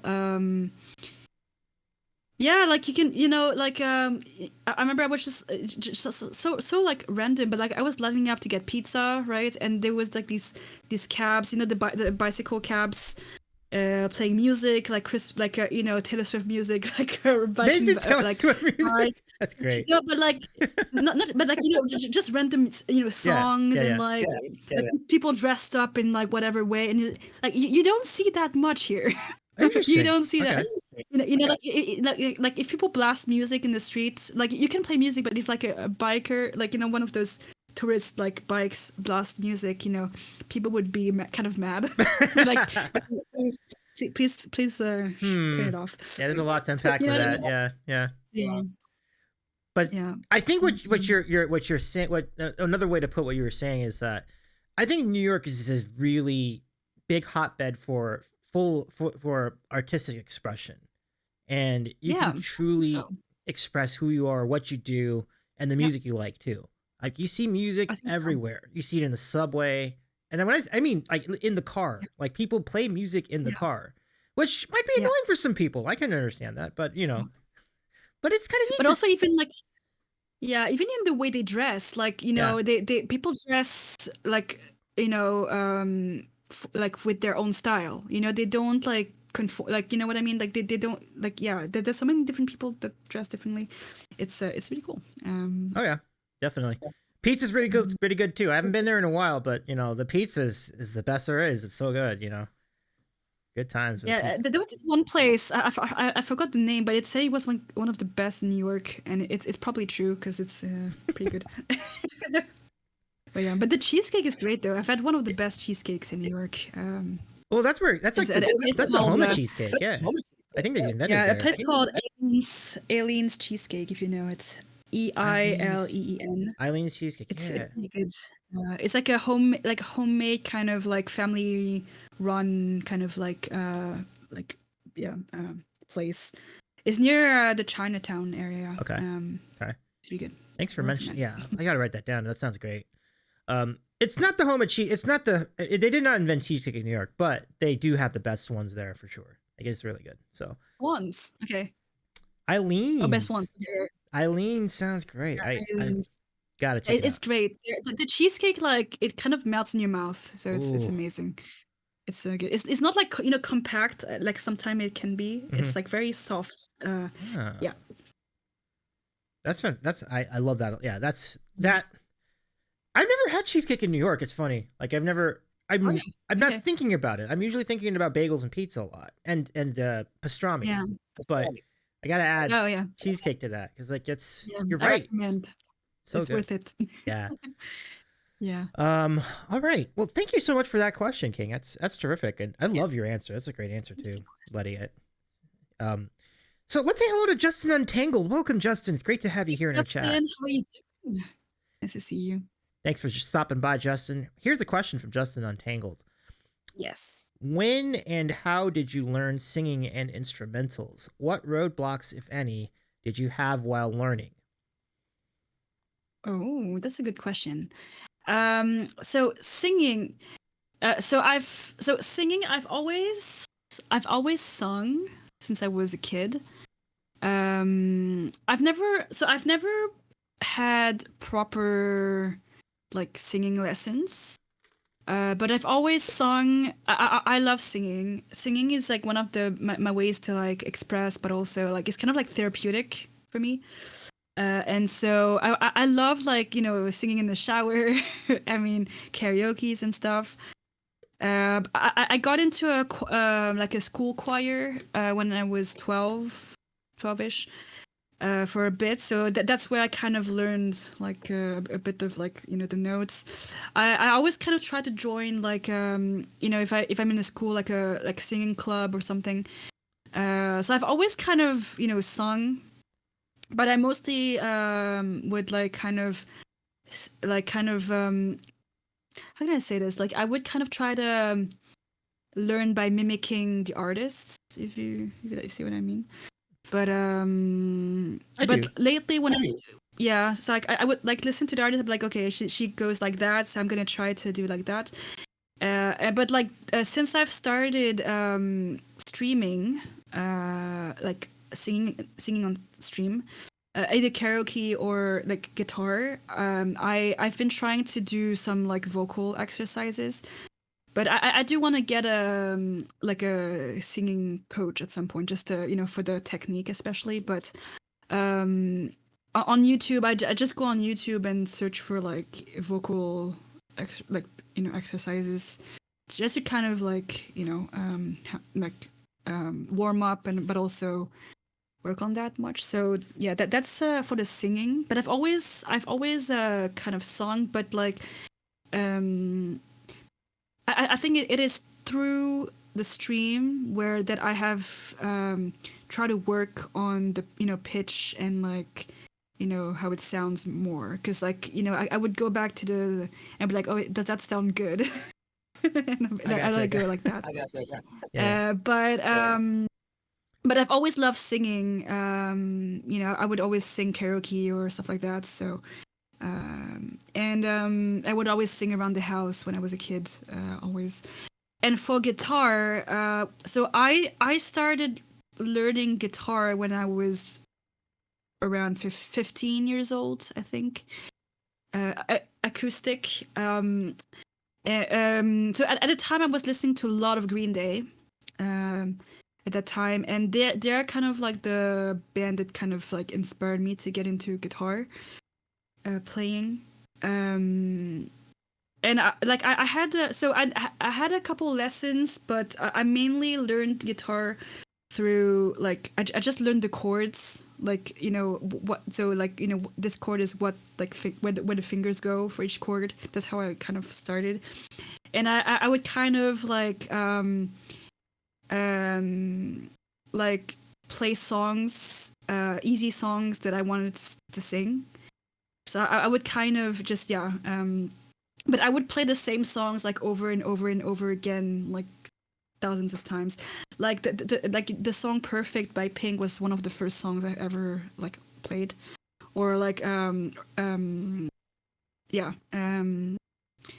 So yeah, I would like do that. So I did that for a year, and I got pretty good and comfortable with chords, but I haven't been very like regular with my guitar practice. Like I would play a lot for like maybe 1 year or two, then I would like stop for like a a while, then I would pick it back up. And so, but when I was around 2018, I was like 2015, 2016, I was pretty like I was pretty comfortable with the guitar and singing, I would say. And then I don't know why, but I just I just stopped guitar for a while. And then one day and then so when I joined the Twitch Music, I was like, maybe maybe I could pick the guitar back up again. And maybe I could, do this more regularly. Because the thing with the guitar is that when you don't play for it play it in a while, you kind of lose the finger strength, like the corn you develop, and it hurts. It hurts, and I was tired of my fingers hurting each time I was playing the guitar again. So that's also one of the reasons that like pushed me to start playing guitar on stream. So that like. It can it helps like keep like a regular guitar practice. And actually, I think I improved a lot on the guitar since I streamed. So I started streaming guitar a lot like in January of this year. And I think I think it helped a lot. That's guitar. I love that. Yeah. I think that's an experience for a lot of streamers on Twitch, which is great. Like I guess practice makes perfect, as they say, and so it's big. I am thrilled to know how much you love Green Day. Like I cannot wait to go back to your chat. I want to go request some Green Day. That's great. I love that. Green Day, Green Day was one of my. It's like my. If you can say like heart band, like they're just amazing. Oh yeah, absolutely. They're still here today. I mean, they're still around. In North America, they did a massive tour over the course of the year. Yeah. It was great. Like I missed out on it, but man, I heard it was fantastic. Yeah, they came to France in June. I went to see them in June. I was actually okay. Yeah. It was crazy because like I didn't even know they did a tour. They were doing a tour until like 2 days before they were selling tickets or something. I was like, what? No. And so I just signed up and somehow because like today getting tickets is like kind of a miracle if you get tickets anywhere to a concert. And so it's but I was so happy because it was incredible. It was their I think 30 years of Dookie and 20 years of American Idiot, I think, concert. And so it was so good. They had like the plane like flying around like the hall, like, but like they I swear they still look like the same, like they haven't aged, on stage. They have the same like energy on stage as before, as when they were younger. It's incredible. That's really cool that they can keep that energy going so many years on, like nearly 30 years. Actually, more than 30 years. Because I think they're probably in their 50s now, or something like that. And like to have that energy, but also they have such a great chemistry between each other now. But they've always had, but like it's still, you can see on stage how much fun they're having, just being there together and performing together. It's just amazing to me. Oh, 100%, 100%. So I'm glad you got to see them. Fridane is also a huge Green Day fan, actually. Love that, Fridane. Love that. Yeah. And Fridane says that GD tour was incredible. It was incredible. Yeah, it was incredible. And because the thing about it is the opening acts for them, I don't know what they were in France, but when they were in North America, they had the Smashing Pumpkins and I think one other band I just completely forgot about. I think it was Rancid, like was what was also opening. But like these two bands are Yeah. also like great big bands. Like these are like big acts. So Yeah. I um actually forgot who opened for them here. But I don't think I knew them much. Like I didn't know them very much. mhm. So but yeah.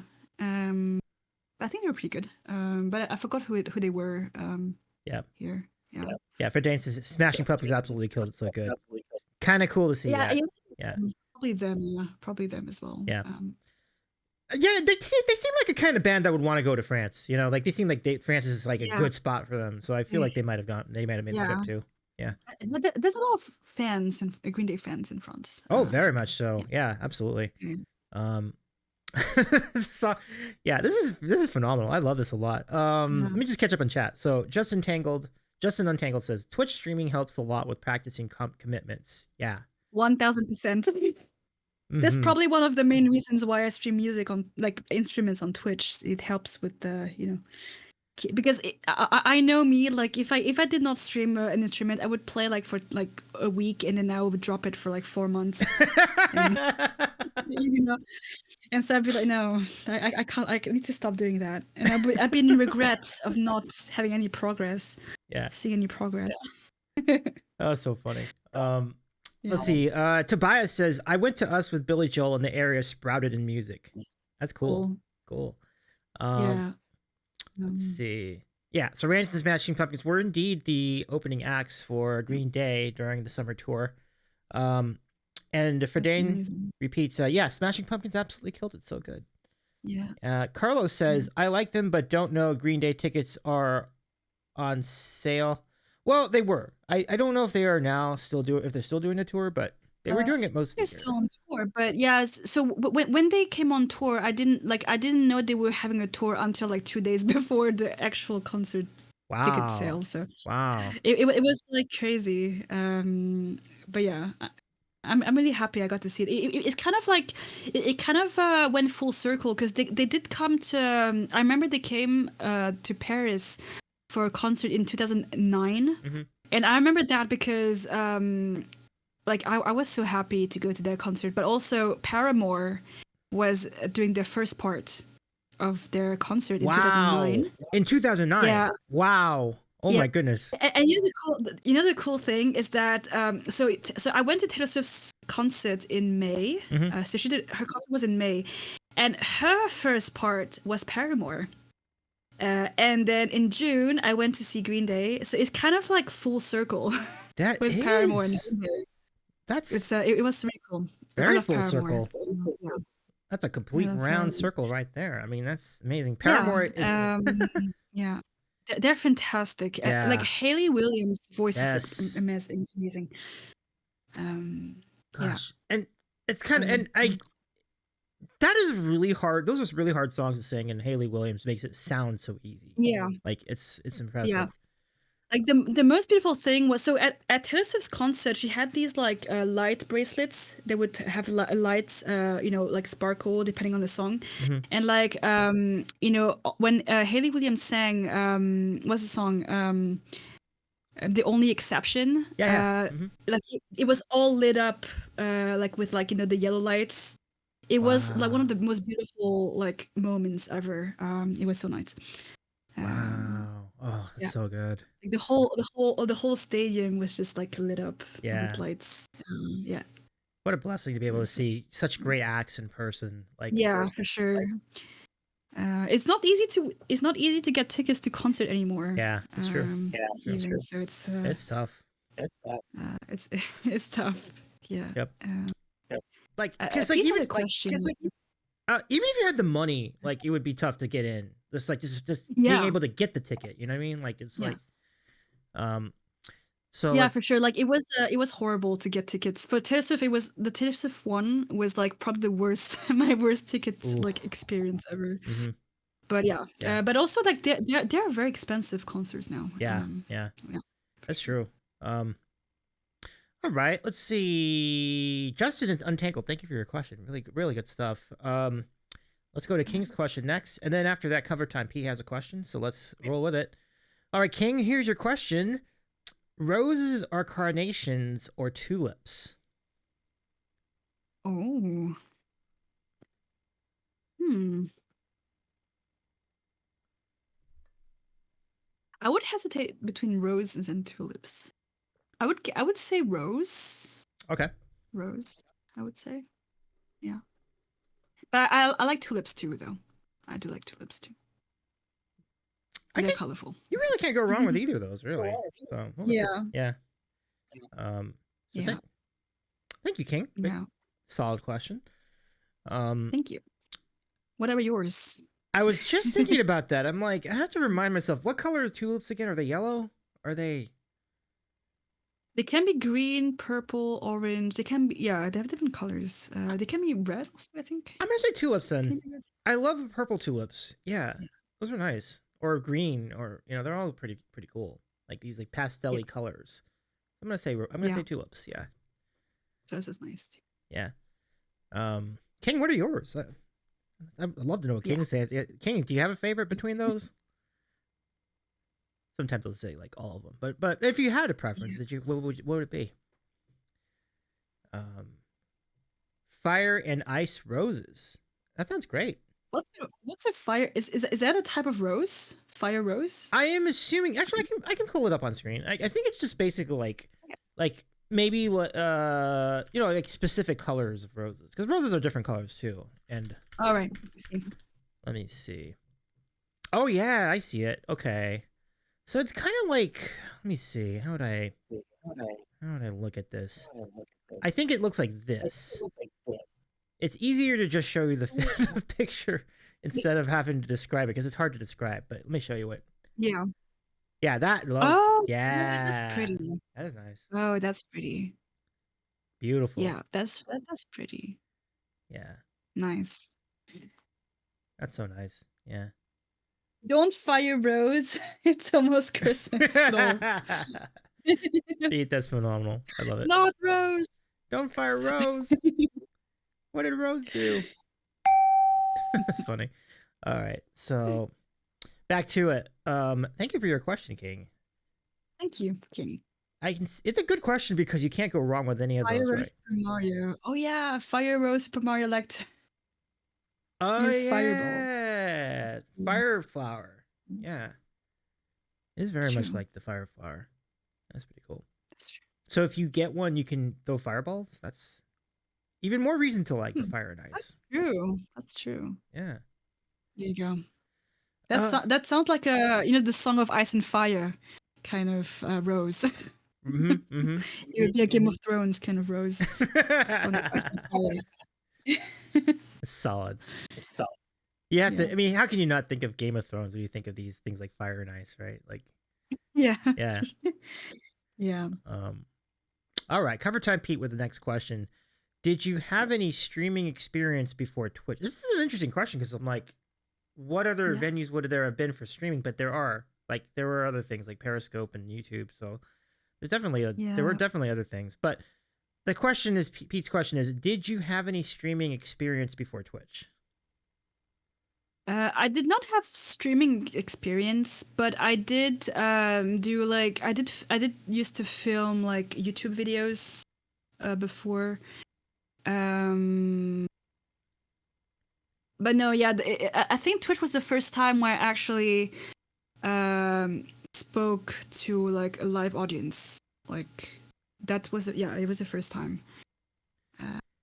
Because when you film YouTube videos, you just film the video and then people comment after. Like if they comment after. But so the experience of having people actually interact with you live, Twitch was the first time. What about you? Yeah, that's and you're right. It's a very unique experience because of how immediate it is. Which because other places sometimes have had delays when like hearing the response, people kind of they don't see what you're doing until like 15 seconds later. But here, the latency is so much less, so it does feel a lot more connected than anything else that you've seen before. And but that's also kind of what helped me. So I don't know about you, Davey, but I don't know how long have you been streaming actually for. I've been we've been at it for 3.5 years now.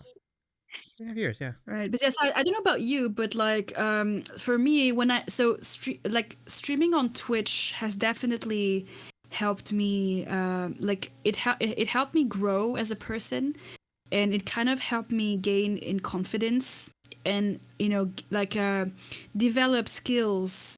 Like, when you talk about soft skills or like skills, like Twitch is honestly one of the places where I developed the most skills from, because you might not realize this if you don't stream, but like streaming helps you actually, you actually have to like, it's basically entertainment. Like you have to like entertain people, so like it helps you like work on your confidence level, on like you always have to think about what to say, or how to respond to people, how to deal with like if there's any like negative stuff in chats, you need to learn how to deal with different type of comments. You have to learn like it helps you develop kind of like putting yourself out there. It definitely is like really like develops a lot of skills. And because when I started streaming 4 years ago, I was not very confident. Like I was pretty like I wasn't really good at like public speaking, and I wasn't really good at like I was pretty like not shy, but like I wasn't really confident with my being on camera and like speaking to a camera, and like and so being on Twitch has definitely helped me kind of you kind of train with public speaking a little bit, because technically you're speaking to an audience, so you kind of like practice that on when you stream. So Yeah. There's no doubt. I feel the same. Like it improves your public speaking quality a lot. It does, because you can kind of first of all, you're just getting the jitters out of it, right? Is kind of like part one of that. Like you get there's a reason to be nervous. Like when you know a camera is in front of you, and you know that people are watching on the other side, you're like, oh shit, I don't want to mess this up. Yeah. So you become self-conscious sometimes. You're yeah. like, oh, I do this on camera or that, or like, oh, like what if people like, and then you have to be like, oh, well, you have to kind of learn to like not pay attention to what people think. Right. Right. And be like, but the good news is, I remember no, so good. Sorry. I was just gonna say the good news is that we're so fortunate in that the people who watch streams like your stream and others throughout the Twitchverse have been very supportive. Like, and that's the coolest thing about it. Yeah.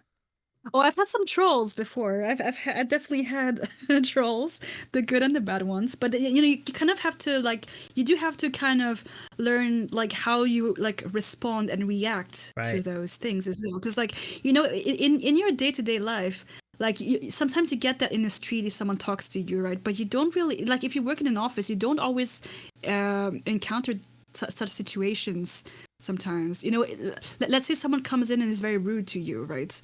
Like it's you kind of have to learn how to like react or respond to that, but yeah, and I think we've talked about, you asked me like before, when I on the IRL streamer showcase, how it was going on stage.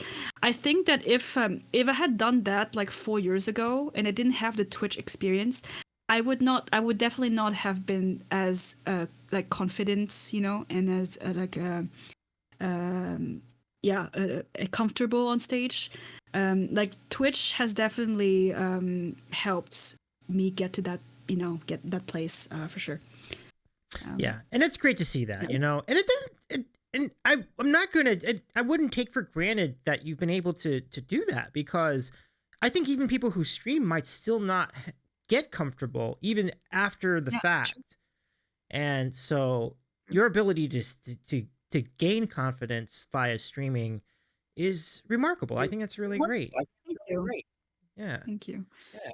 But I think streaming has also, like I've talked about this before on like my streams, but like I think streaming has, I mean in general, brought a lot of like positive things, especially in the music community.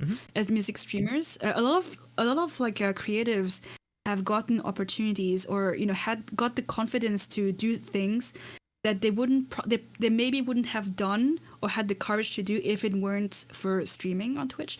Like, like some like singer-songwriters have had that boost to write a song or like, perform. I mean, like me, but also some like, other people like Mia Raymer, for example.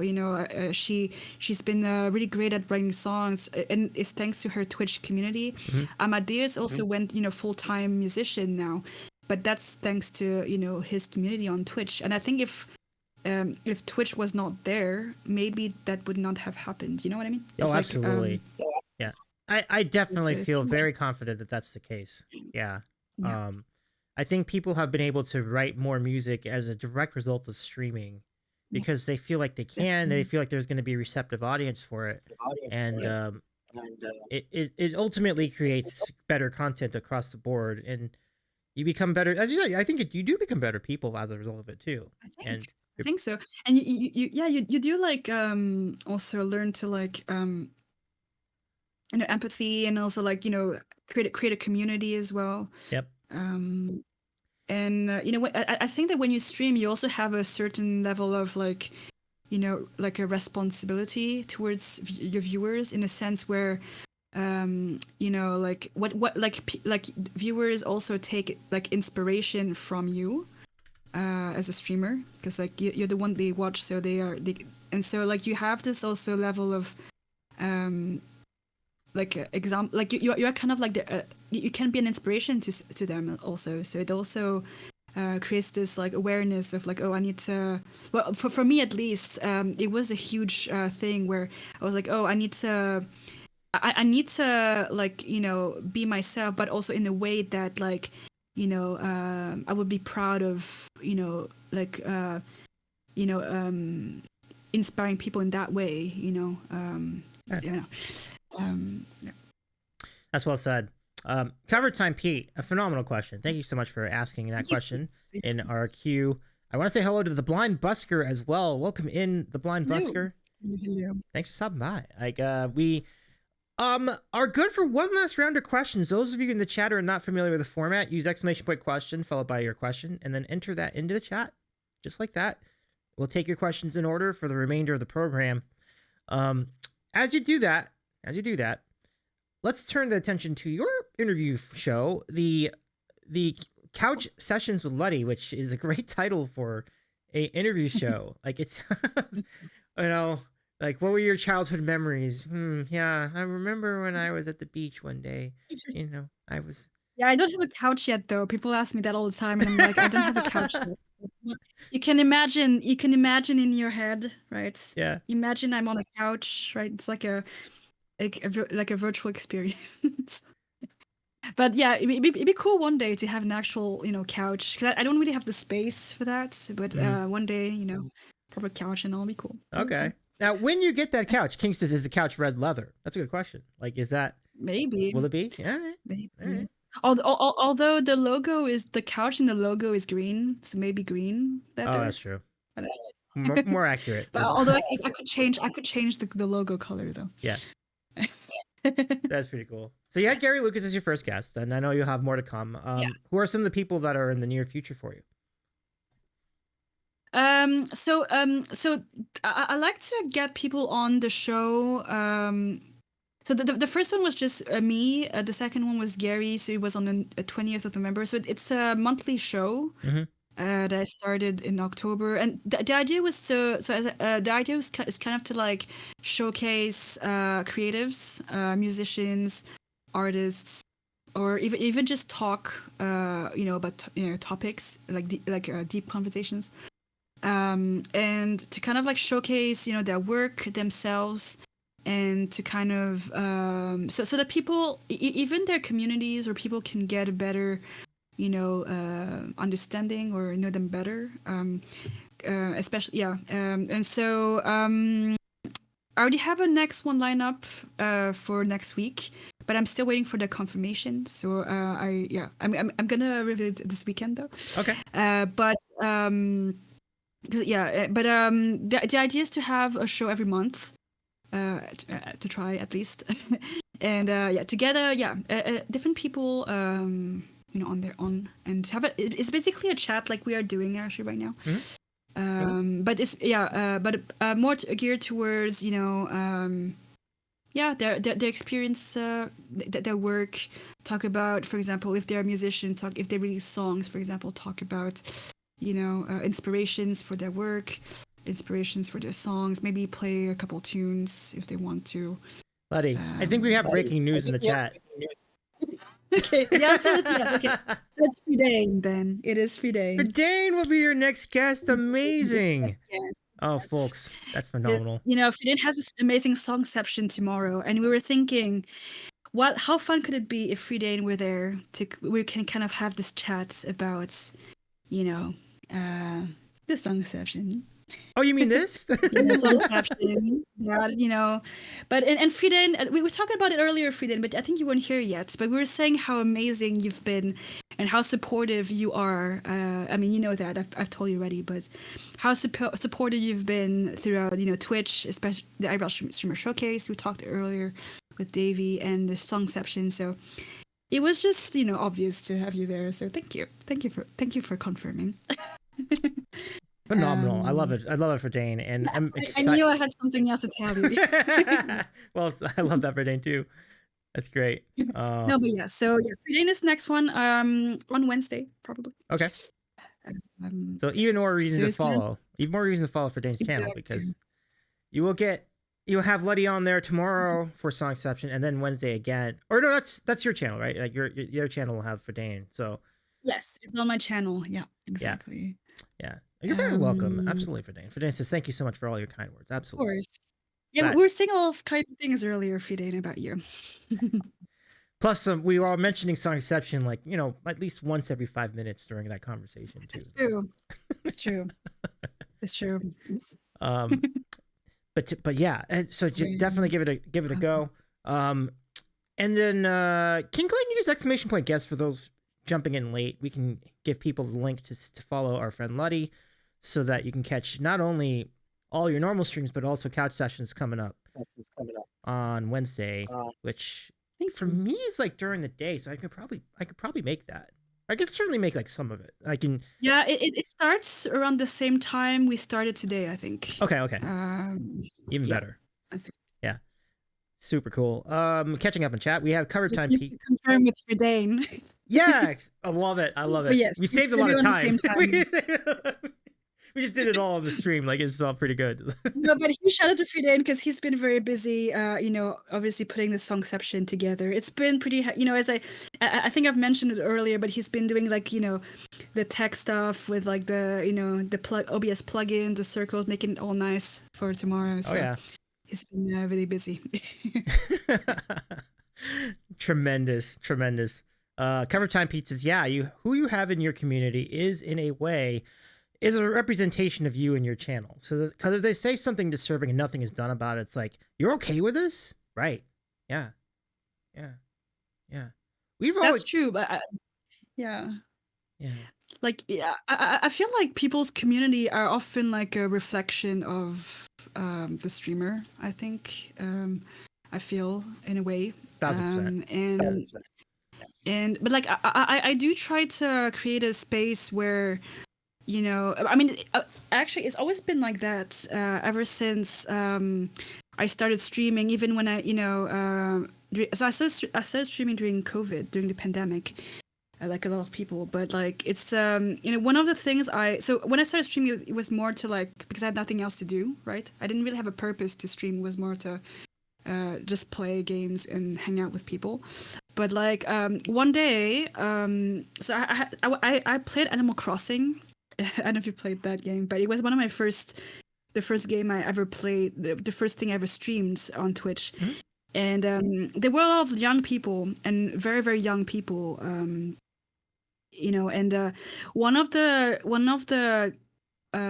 told me, like how much my streams help them stay positive in such a hard time, and how much impact I've had on them. And before, I hadn't really realized or how much of an impact I can have on people, and how much positive impact I can have.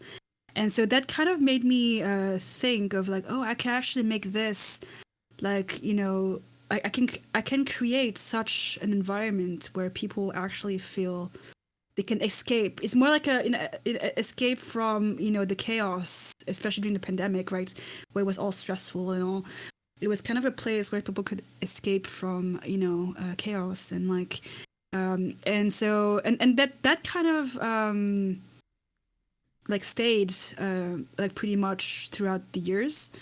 And now like I'm happy to like, you know, create a space where people feel themselves. They can just be themselves. I mean, obviously within like respect and all, but like, you know, like they can be themselves. They can be whoever they want to. You know, if it doesn't matter of like, you know, like what the gender, your, you know, your orientation, or and so that kind of like is what's stuck. And like, and it's important to me, like for me, I think one of the most important things is to like I try to be always as authentic and as real as possible. Oh, for sure. And so yeah, I try to create that space, you know, for that's and it's always been a thing, I guess. I really love all this. I mean, I don't think enough of a point can be made in how much a streamer puts into making the culture of their channel, and you're definitely one of the exceptional cases of doing such a good job of that. And Pete adds, "Thank you, Lutti and Davey. You're both very community based, and I really enjoy your streams. Thank you so much, Pete." Pete is fantastic, guys. Go follow up Cover Time, Pete. Yes, he's fantastic. And all of what you just said, but also echo that back to you, because you do the same thing. Like, you're really great with community, Pete. Thank you. Yeah, and Pete as well. Pete is one of the most supportive people on Twitch. He's always supporting like small communities, small streamers, always like you know, promoting them.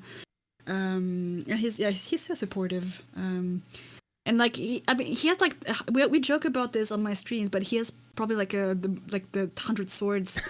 And like, you know, probably very tired, but no, he's fantastic. I mean, he's now dancing on stream, on his streams. So, you know, so yeah. And we both were talking about earlier, Pete. Like, it takes a lot of courage to be able to dance publicly. Yeah, I was literally gonna say that's not. I don't think that's an exaggeration. And here's Pete saying it's over. Yeah, I'm not. So.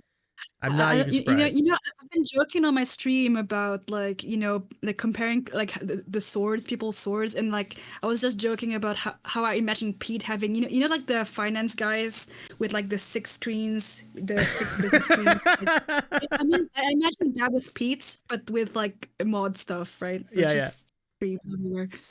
Pete, I mean.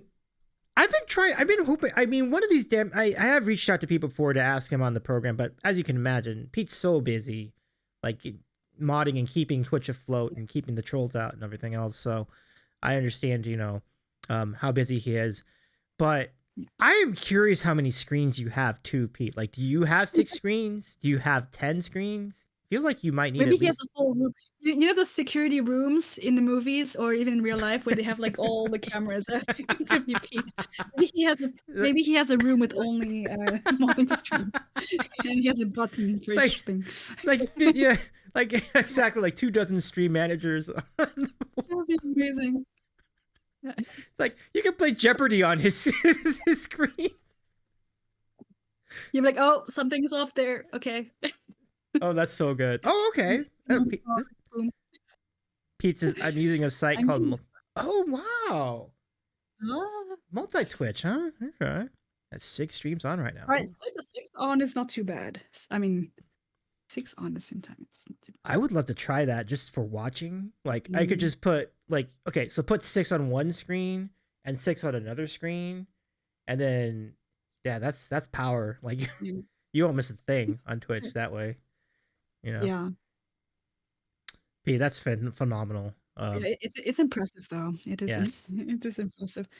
Yeah, I mean, we were talking about Mark earlier, but Mark is probably like you know, on Pete's heels with that. He has probably a lot of screens also.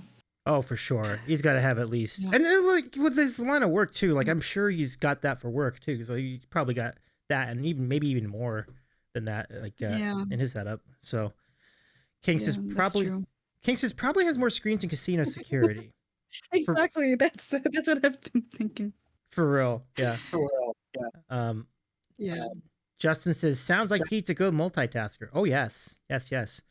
I will. I mean, Pete, is it all right if I mention the sandwiches? Like, Pete makes some amazing sandwiches. Like, He makes amazing food in general. Absolutely. I don't know. Mm-hmm. Like each time, like on my stream, each time I kind of like asked Pete what he's having for dinner because he was like, I need to have dinner, and he always has like some of the most amazing meals. So. Completely agree. I've seen it firsthand. It's amazing stuff. Like, oh, thank you, Pete. Thank you for that. But yeah, Pete does it all. He can dance. He can sing. He can mod hundreds of channels at a time. And he cooks. And he cooks great meals. Like, it's like and he has. I have successfully converted Pete into a Swiftie. Okay, Taylor Swift has become was Pete's first #1 artist this year. Okay, on really, Spotify, so. Pete. I was very proud of that. I was very proud of that. Way to go, Lutti! You've done remarkable work here. I'm slowly, like, converting Pete. Pete was trying to keep it. Pete was trying to keep it down low. Oh my gosh, that's funny. Oh my god. C-Dub! Welcome in, C-Dub Guitar. Good to see you. Pump it up. Shout out to C-Dub Guitar. Thank you for your 39-month resub. I'm C-Dub. I'm hoping we'll see you on Friday night, hopefully. But good to see you, C-Dub. Welcome in. Yeah, give our friend C-Dub a follow. Who says, "What's up, friends? C-Dub, we're doing great." You know what's interesting, C-Dub? I associate you hugely with community events, and I've met C-Dub, and I think you met C-Dub too, probably when he was in when we were in San Diego. Possibly, but every TwitchCon I've been to, C-Dub's been there too, and so it's been really cool to like. I've probably met you. Yeah. Yes. Well, you can't miss him. He's tall. Like, C-Dub is tall. Like, he's a tall dude. Like, yeah. So, but at any rate, it's great to see you again. We had talked a lot about TwitchCon and IRL streamer showcases, and the one that Mark put together was really amazing. But Lutti has been to 2 TwitchCons this year. You went to one in Rotterdam and one down in San Diego. So, but yeah. Anyway, good to see you. Now, Carlos says, "I hope Pete looks in the good screen if he needs a sword to slash. Maybe he never slashes because of this." Oh wow! Oh my god, that would be hilarious and also sad if it was on the wrong stream. That's a good call, Carlos, because like that, I worry about accidentally unfollowing people, but you ban people on another channel. You meant to do it on this channel, like that. That would be rough. Oops. My bad. Or whatever. Maybe it's foreshadowing. Maybe it's just preventive. I don't know. Hopefully. I mean, what if one of the tabs was like a whisper and he was gonna write a comment about somebody and it ended up in one of the public chats? Has that happened before? Because I'm pretty sure Pete has stories like that. Oh my goodness! It just gives you an idea of how much work how tough it is to mod. Like, modding is tough, so just get some pump it up. But also, Pete is like, I don't know when you sleep, Pete, but you seem like you're always like around, or like you sleep like at the same time as me or something, which is interesting considering the time zones. But Pete is a very busy mod. Yeah, definitely. Yeah, definitely. I think you're right though, because I do see Pete in a lot. It's ironic because I feel like I've seen Pete more in streams in the Eastern Hemisphere compared to the Western Hemisphere, which is weird because he's not in. He's in the Western Hemisphere, but it's kind of funny how that works. Yeah, the reason that Pete is also my mod is because sometimes I do stream late, and so because Pete is in the Eastern time zone, I believe, it makes it easier for like the late for me late night modding because it fits Pete's like for Pete it's like during the day. So it's like because if my other mod Alice, it would be also like 3 a.m. for her or something. You know, it can be really late for her. So it makes it easier on for like time zones as well. I love it. That's pretty sweet. Yeah, I mean, and whenever Pete's a huge asset to have, though. It's kind of like I don't know what's a good comp to that. I was gonna say I don't know. Like it's such a big get though. Like it's a huge get. Like just he's as good as a mod as I know. Like in terms of like the functions and shoutouts and all that stuff. Yeah. See, Justin says banning you on this channel was warning you to not be banned on this channel. That's funny. Exactly. So Pete says, I've responded to the wrong chat before. I was playing trivia and all of a sudden out of nowhere, I put D blue and everyone was like, what? Well, that's probably like not the worst thing you could have written though. Oh, you could have done so much worse than that. A yellow. You could have been like so much worse. I hope that's right, Carlos, in the other chat. At least if you're requesting a song, you could pretend like, oh, it was not in the song list or something, you know. If you're really, yeah. But yeah. Oh man. That's so.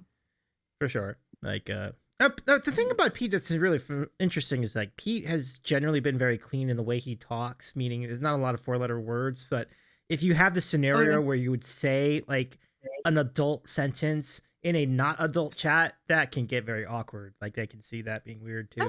I haven't heard Pete swear much. That's true. I don't swear a lot for me. Unless I'm playing a game, I'm gaming. But that's completely understandable though. Yeah. Like and yeah, it's true. I haven't heard Pete swear much. Yeah.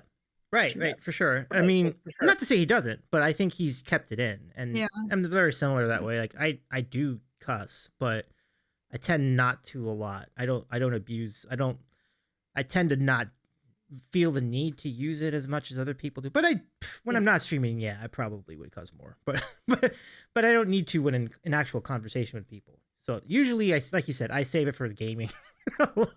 It happens a lot. Yeah, when I game, it does like there's no filter or like there, you know, especially when I'm dying 20 times. The hard boss, you know.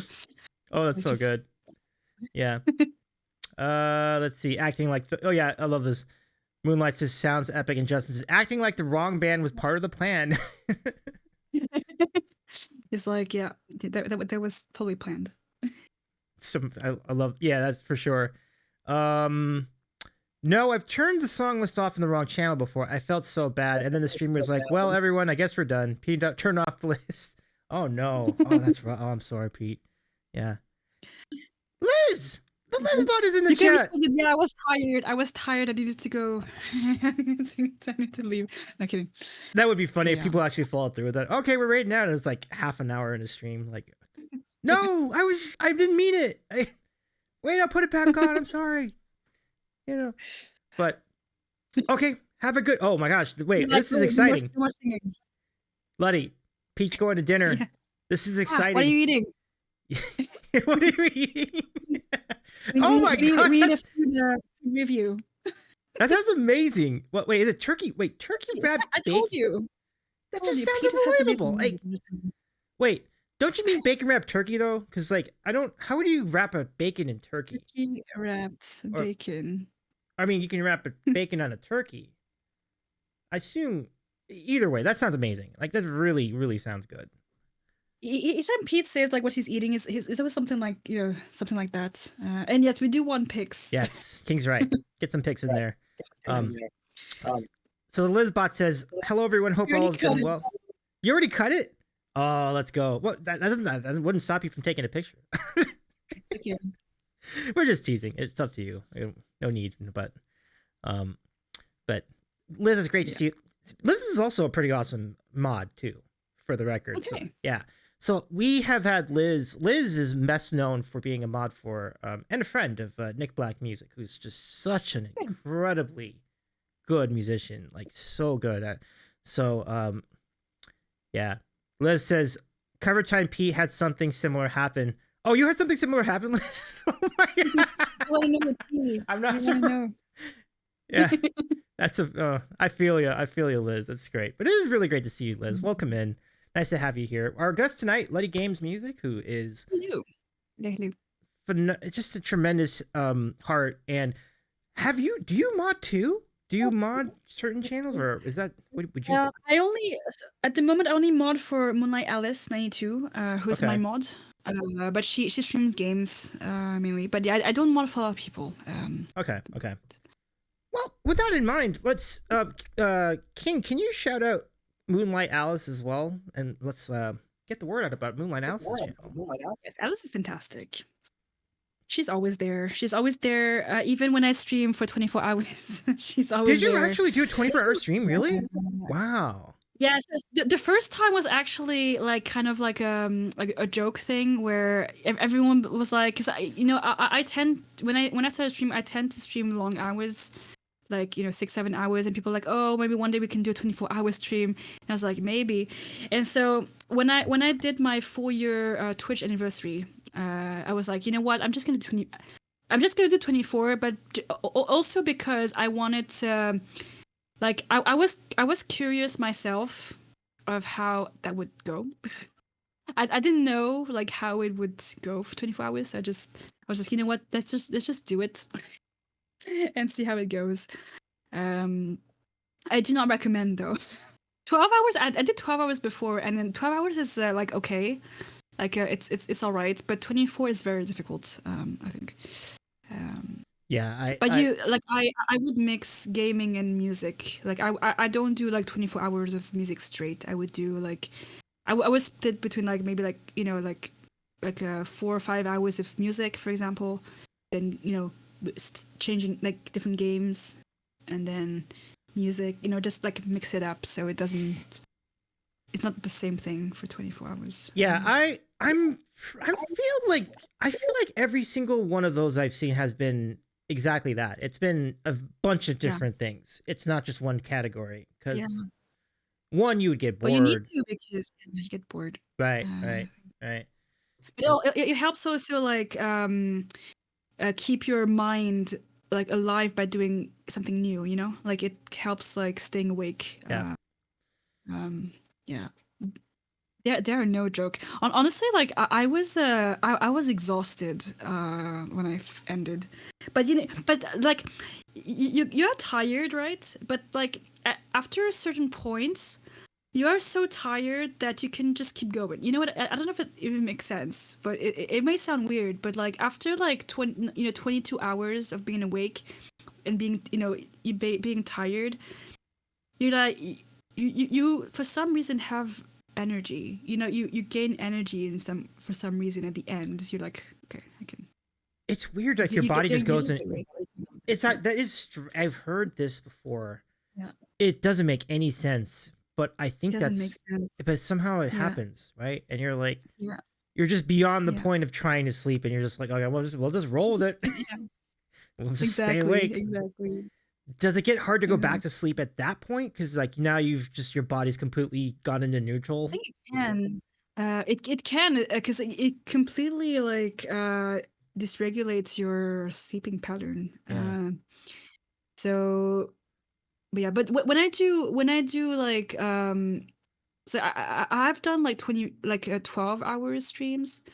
I tried to before, which is better, but I usually do them for like when it's a celebration stream of some kind, because it's like a special occasion thing, and like I would like try to plan it so like when I end the stream, I can go to sleep and it's like a normal sleeping time kind of thing.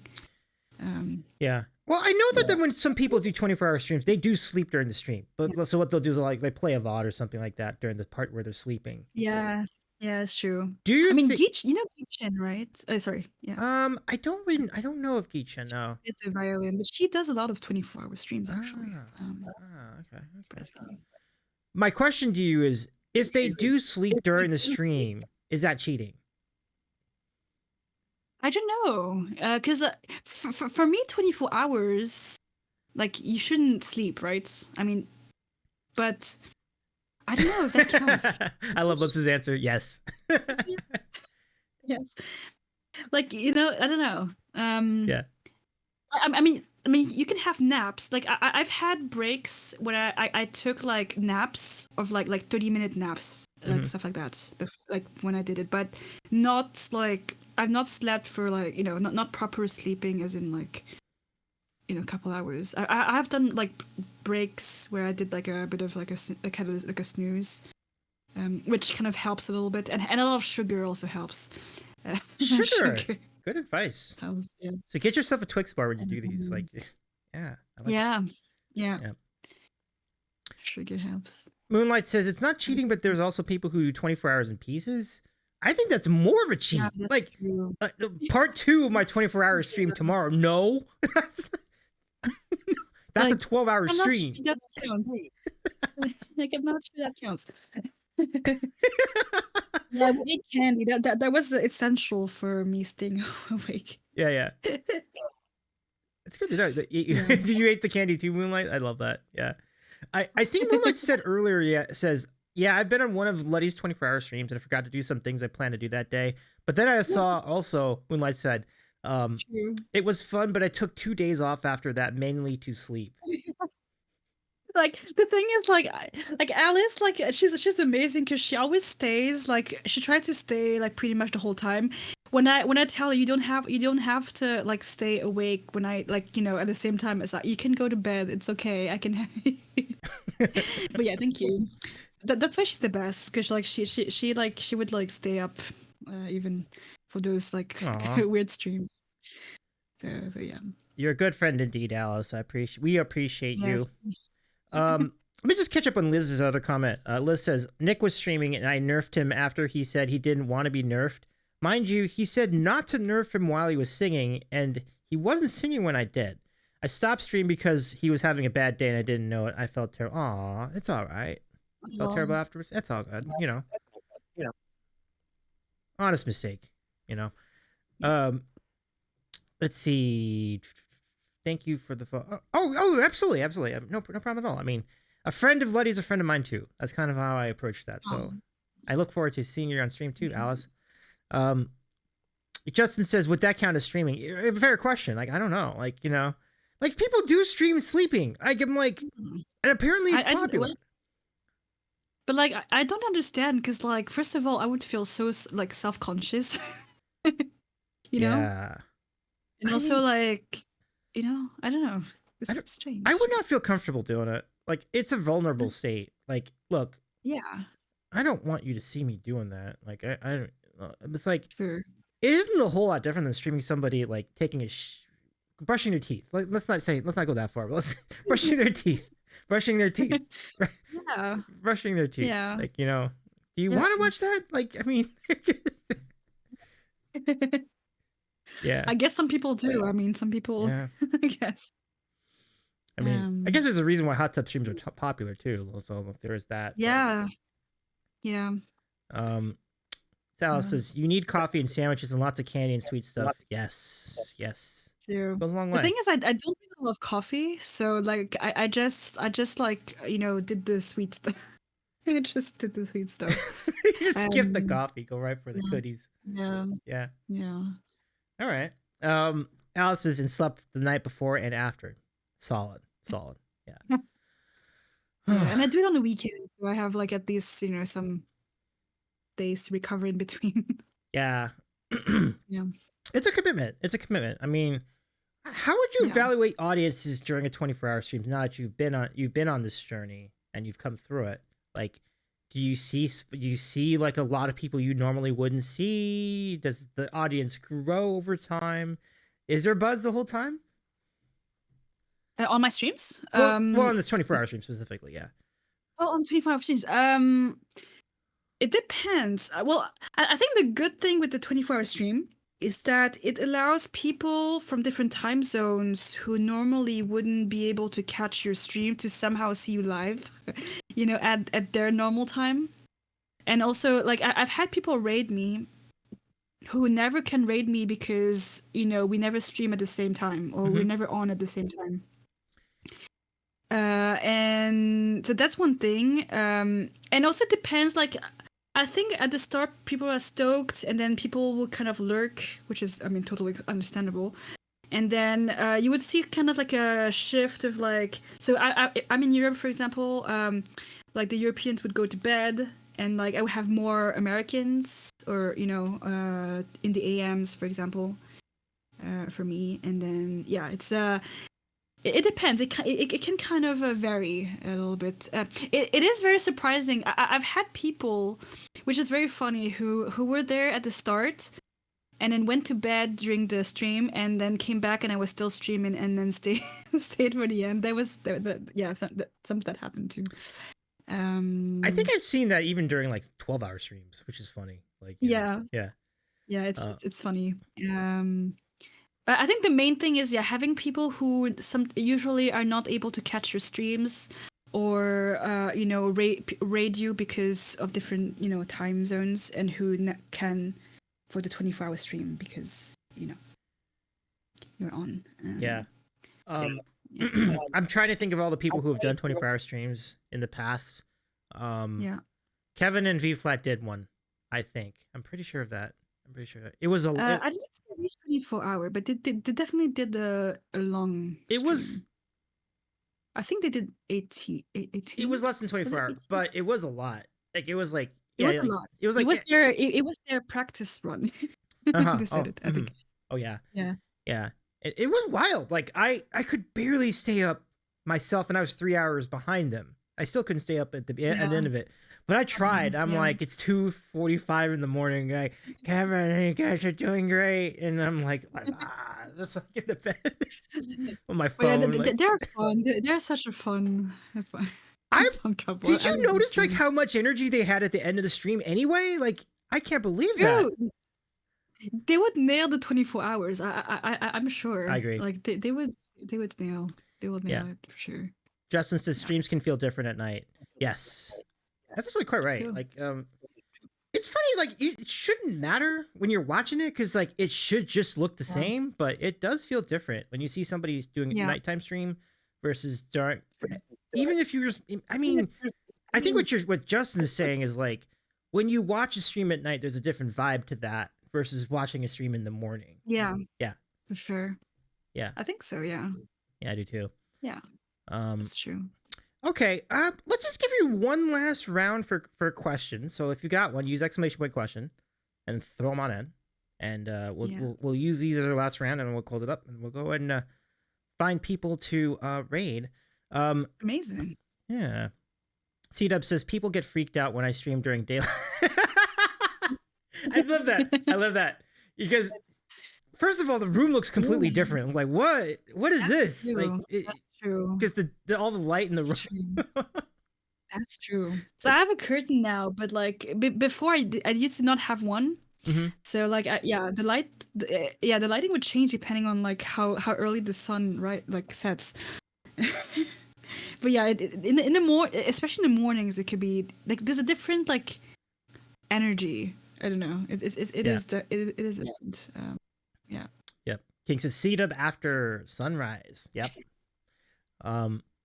Just the sunrise. Carlos, get look at Carlos. Carlos says Davey and Lutti. This is 24-hour stream. No, Maybe. I'm gonna say no.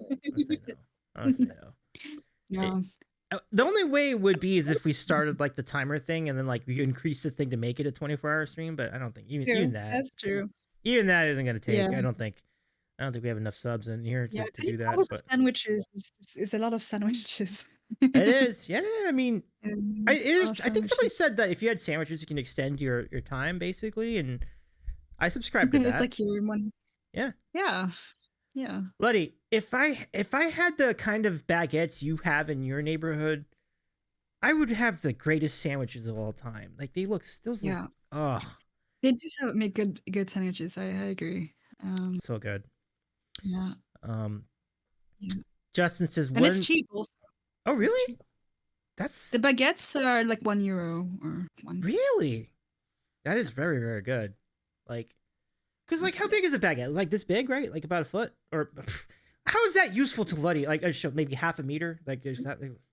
That's whoa. like Are you? that maybe. That Depends. is It depends. I okay. guess sometimes I don't know. That's a solid amount of. Yeah. That's a solid size for it. Yeah. A screen, like I'd say like I have an ultra wide screen. It would be like. Wow. But some make them smaller sometimes. Yeah. It depends on like you can have different types of baguettes also. I don't know if you know that, but you have like the traditional one. Okay. And then you have different baguette depending on like the cereal they use or like, Okay. you know. You have different types. That's lovely. I love the variety too. That's pretty cool. Yeah. When you have baguette in the morning, are you a coffee person or a tea person, or do you have I'm more a tea person. Okay. Yeah. Okay. Or juice. Juice is good. Yeah, juice is dope. I like juice as well. What's your favorite juice? Do you have a favorite juice? I like apple. Okay. I usually go for like if I'm on a plane, for example, I always go for the apple juice. Apple or watermelon juice. Oh yeah. So yeah. Watermelon juice is good. I would say watermelon is my favorite. Yeah. Don't sleep on the watermelon juice, everybody. It's very, very good. Yeah, it's amazing. It's refreshing and it's great. Yeah. Moonlight says mine is blueberry. Interesting, blueberry juice. Blueberry juice? I've never had blueberry juice. I think. I didn't even know you could make blueberry juice, but I guess you could if you think about it. Like I know there's blueberry vodka, but I didn't. That's probably closer to what I've had. Yeah, I probably had a blueberry vodka probably before blueberry. Yeah. Yeah, I've seen blueberry juice actually, or like yeah. Does guava nectar count as a juice? Absolutely, it does. Yeah, nectars are juices. Guava is good here, I think. Yeah, guava is good. It's rich. It's very, very good. Lychee is good. Lychee juice is good. Oh yeah. Lychee juice. Yeah. You can make blueberry juice, but it stains a lot. I can imagine. Don't spill that. Yeah, unless you really don't like somebody, and then you just like bump into. Oh, I'm so sorry, and then the blueberry juice. Oh, well. Yeah. For sure. We have blueberries in the wild. Wow. You're in a good spot, Alice. Yeah. Okay, I think this is a pretty good time to wrap up the queue. So, folks, I want to thank you so much for all these questions. Like, it was a really, really great to hear from you tonight. Really great. Yes. I think there was one question, one follow-up from Justin who says, are you going to do a 24-hour couch sessions? And then I think you said that the conversation would be, what would happen there? The 24-hour couch session would be pretty long. The guests would, well, unless you kind of have like a series of guests, but like I don't know. Oh, you definitely got to do a series of guests. I think for me it'd be, or we have the guests talk with each other. You know, like when I sleep, they can chat. That doesn't sound bad.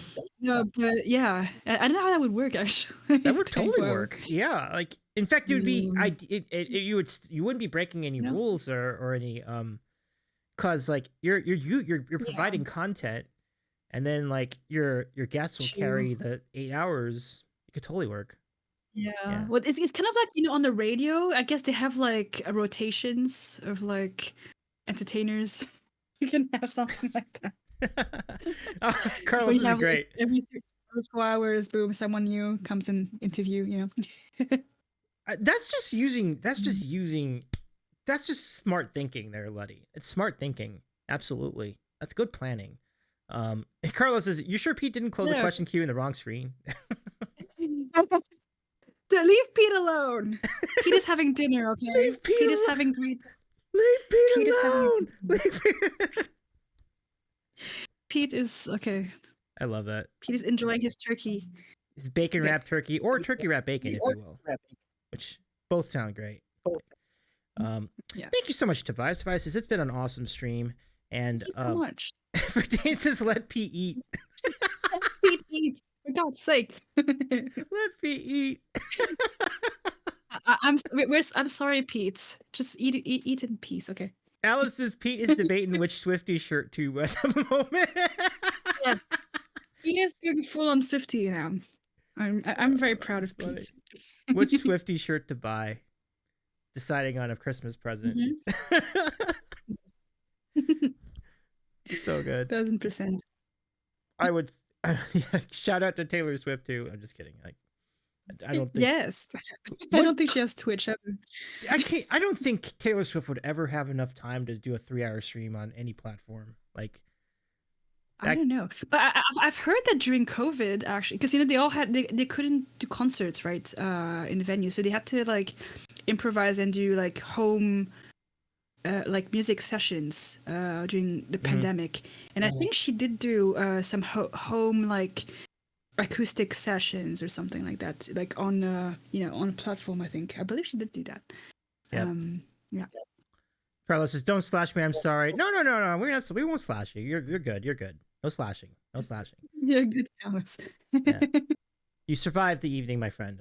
But just a reminder, everybody, Songception for the holidays tomorrow. Be there for the whole day if you can, and you'll be seeing Lutti. You'll be seeing me for a little bit, and what an exciting stuff. Yes. Yeah. And Fridane. Yes. And John. And so many other cool people. And Chris, if you want to see Chris singing, is he gonna sing? I don't know, but he's on as well. Yes. Yeah. And but Talo, of course, as well. Kevin and B Flat will be there. So many cool people will be part of this. Like, and Mark, Maker Plays. And where is Mark tomorrow? You'll find out. We know where Mark is. As well. Yeah. Yes. So all this to say, it's been great. And yeah, there's a link to Fridane and Friends. Go follow Fridane. You'll catch all of us tomorrow over on his channel. And by the way, thanks for coming in, Fridane. It's so good to see you. Thank you so much for hanging out. Yes. Thank you for being here, Fridane. Yeah. Hope you've sorted your Zoom layouts. Yeah, me too. I know it's technical. It's crazy. There's a lot going on, right, with the Zoom layouts. Yeah. Especially with a lot of people, it can be a little tricky. 1000%. No, you think they'd make it easier, right? Zoom, the app, they'd make it easier for people to do such things, but no.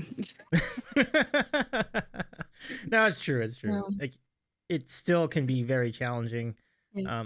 Fridane says, "Oh, for sure. I'm still sorting the Zoom layouts, and this was wonderful." Ophelia. And you'll be fine, Fridane. It's gonna be nice.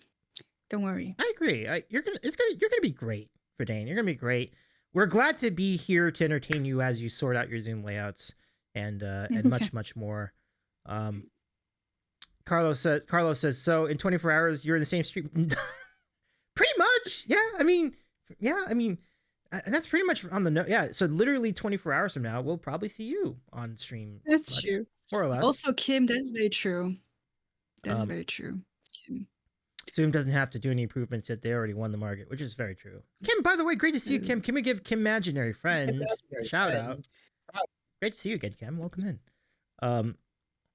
Yeah. You're very welcome. Fred says, haha, thank you. Fingers crossed. And lovely. And by the way, everybody from Lutti's community, thank you so much for popping in as well. It's great to meet you. Yes, thank you for being here, guys. Yeah, y'all been great. Follow Davey, please, if you're from my community and you're new. Thank you. He deserves all the shout outs also. I mean, but also the follows. Kim says, what's happening here today? Questions? Yep, we got questions. Did we close the queue yet? I think we did, but yeah. We could throw in an extra if you want a question. If you do have a question for us, we can throw in at least one more. We can take one more. I have nothing after, so okay. Yeah, Kim, feel free to throw an extra question for us. We'll gladly take it. Alice says, thank you for the stream. Thank you for the company. I'm totally new. You've made a great impression on us. We believe you will pass probation. So congratulations. But it's so nice to see you here, Alice, and lovely to meet you here in chat. Yes. But one thing that you mentioned, you are an artiste, and you are. A lot of cool artists have come through the chat today, including Kim. And nice. And Fridane too, to an extent, right? Because Fridane designs. He does. He cartoons, no? Yeah. He does. Do you not design? Oh no, do you not? You send it to someone or? Well, the Simpsons cartoons are done by a friend of his, but he does do these layouts himself, like this. You see, here's a Songception for the holidays and all that. It does take it is a creative. It does take a lot. Yeah. So. Yeah. It's definitely wise. Kim says, "Oh, is that?" Somebody says, "I'll follow Kim," and then Kim says, "Whoa, is that what?" It's absolutely wise. Yeah. Let's take a question from Kim. Just to round us out here. The question is, what's the first thing you learned to cook that you were excited to make for everyone else? Ooh, that's an interesting question. Make for someone else.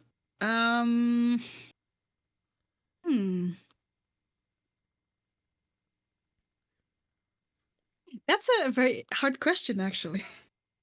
I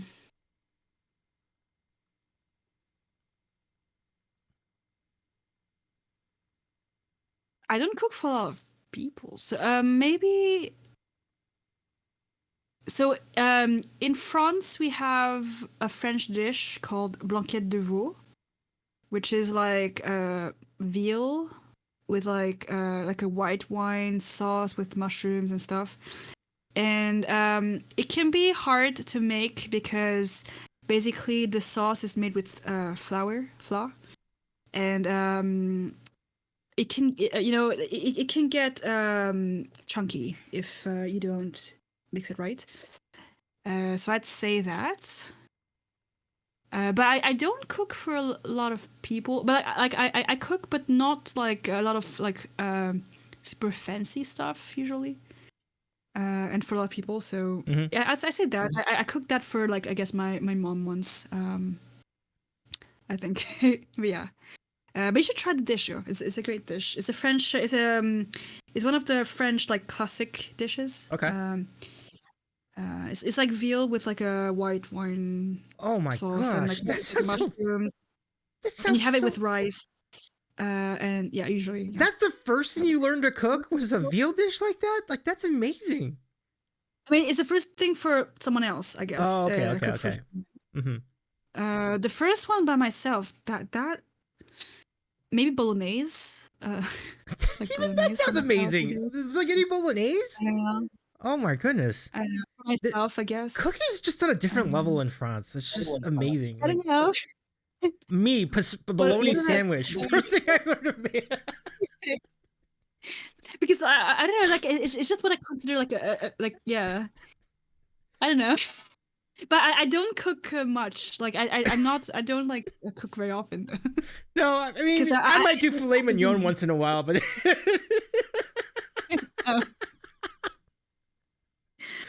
but yeah, I don't know. Like, isn't as impressed as we are.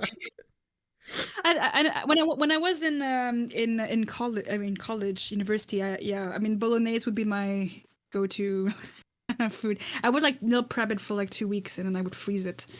I don't know. Oh, that sounds I guess, so good. yeah.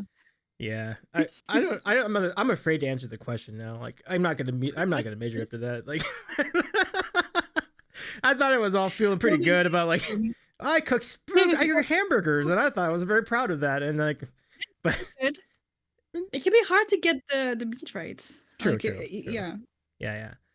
When I cook steak, it's always like too cooked, and I'm not great at cooking steak, hamburgers or steak.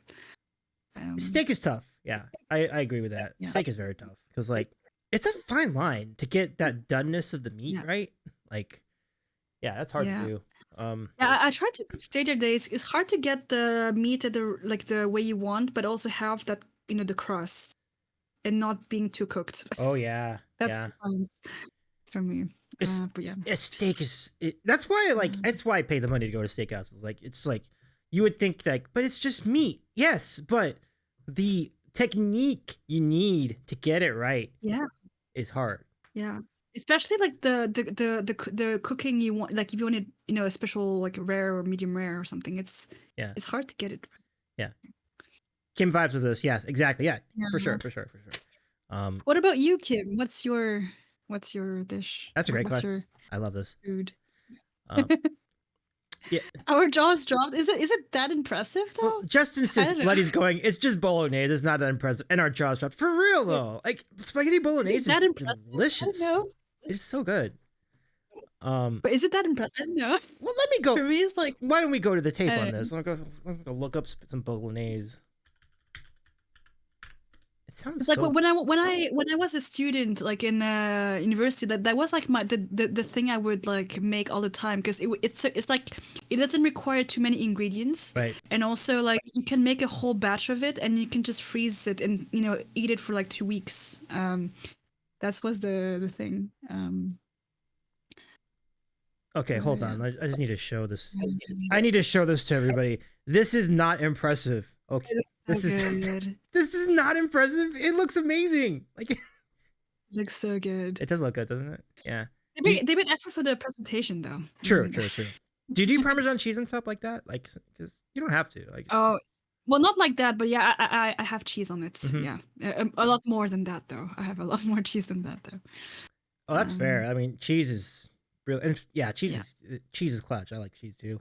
Yeah. Kim says, "Ooh, I like making soups. I make incredible soups. It's the only food I make that brings me joy to make and share." That's fantastic.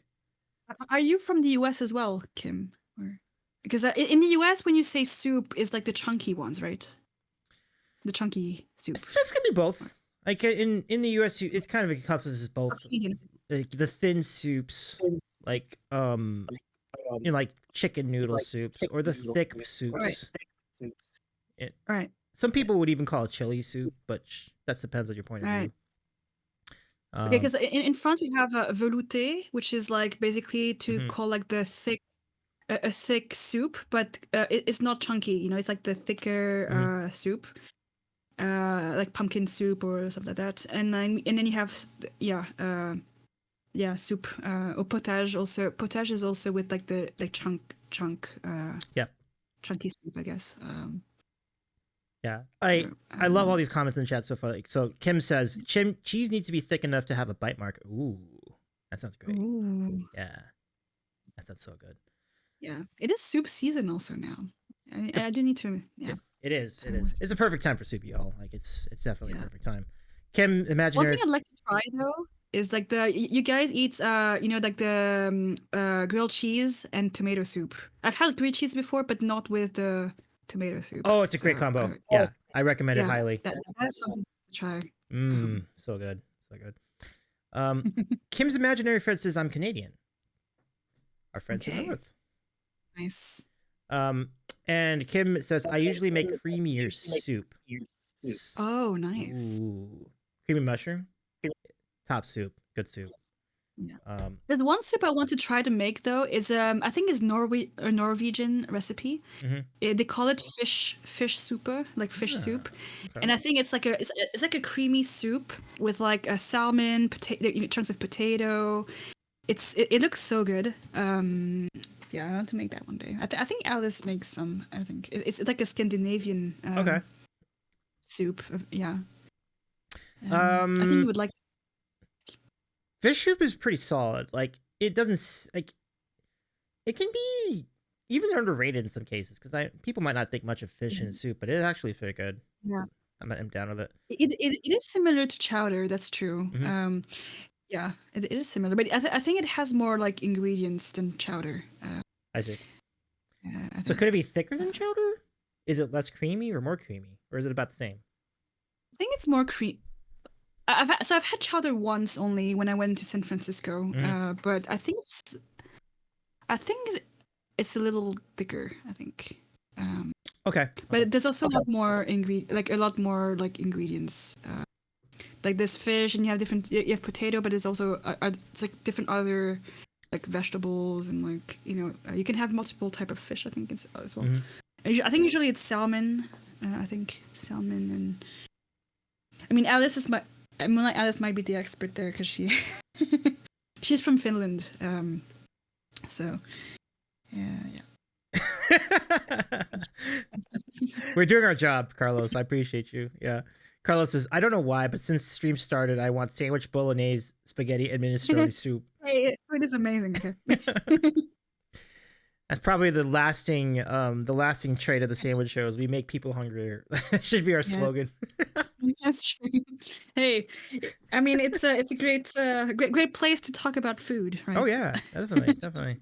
We embrace that. And you live next to standard. That's true. Oh yeah. Yeah, exactly. Am I missing anything in check? Oh yeah, Justin Untangles says pho is the king of noodle soups. Yes, it is. It's so good. True. Have you had pho? Like it is. A couple times, yeah. Yeah, it is good. Exceptional. So but good. ramen is for me. It's it's great. Yeah. A good ramen is good.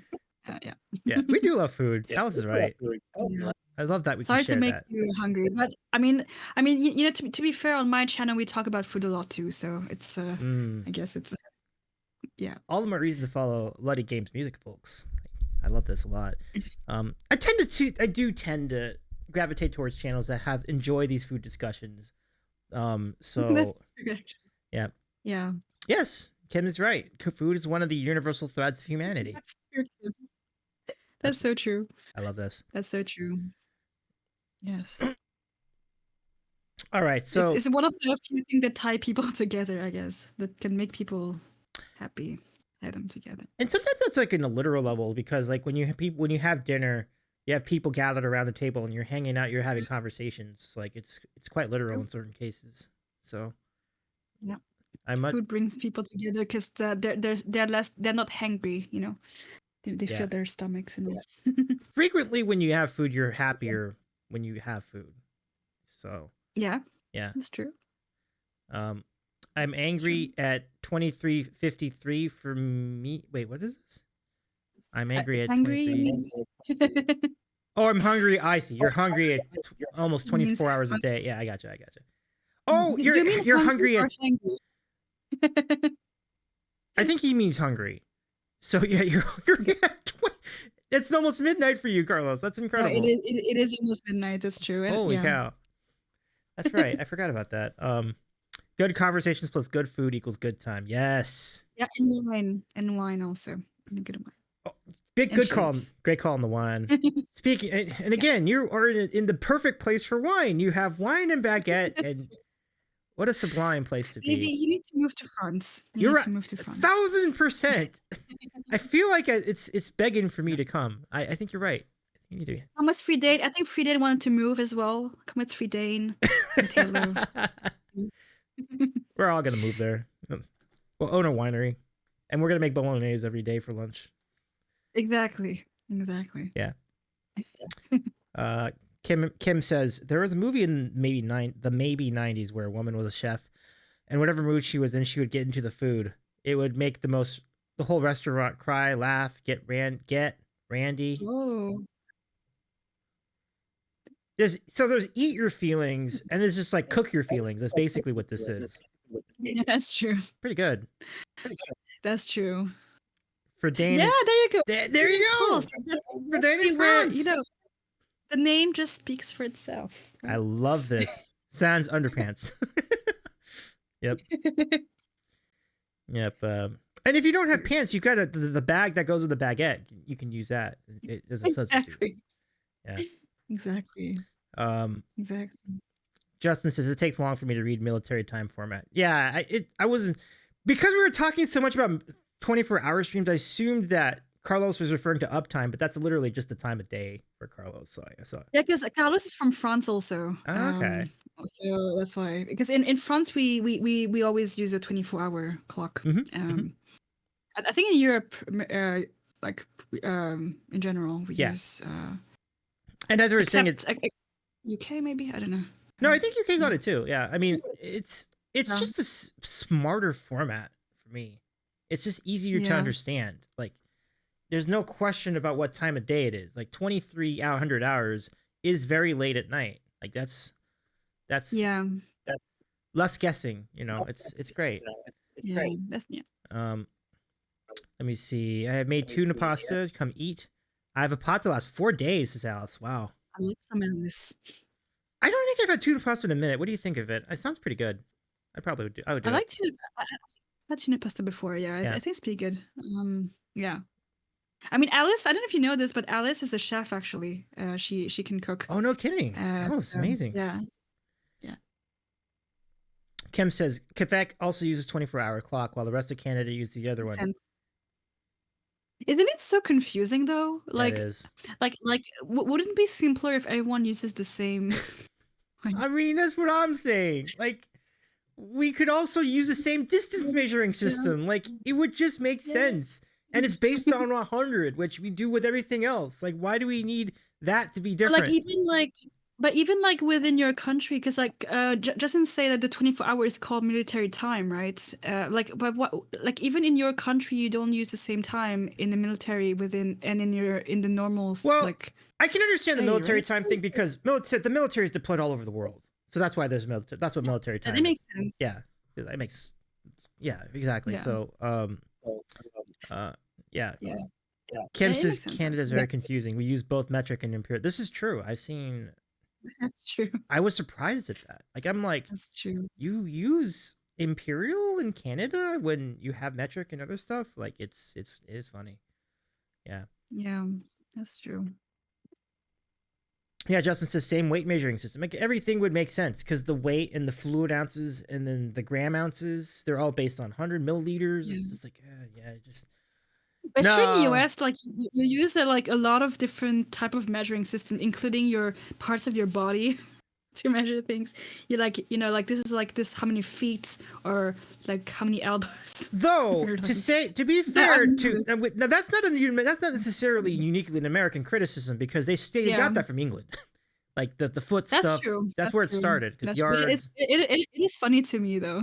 It I is know funny to me. it just And makes anything is worth like using as a measuring like thing. it's just so arbitrary. Like what an inch? What's an inch? What's 1/12 of it? 1/12? Like what? Yeah. What does that mean? Like Yeah, it's like yeah. Can you, like use like one baguette. This is like it wears like it measures like one baguette, two baguettes. Honestly, at least yeah. Personally, I think baguettes is easier to understand than feet. Like because baguettes. That's true. The length of a baguette is close to a meter. Like it's about this. You can have different like lengths of feet, right? Like people have different lengths of feet, doesn't they? It's so dumb. Like nobody has the same size foot. Like it's exactly like. Ugh. No, it is not. Well, there is baguette is like usually a similar length, but they're different types, that's true. actually. That's true. Baguettes are different lengths too. That's true. That's true. But yeah. Let me see where we're at. Justin says I heard a British guy say in a video, if you don't use the same measuring system, and talking to you, America, I converted the units. See, there you go. There you go. But it was your system first, though, Britain. Like just like.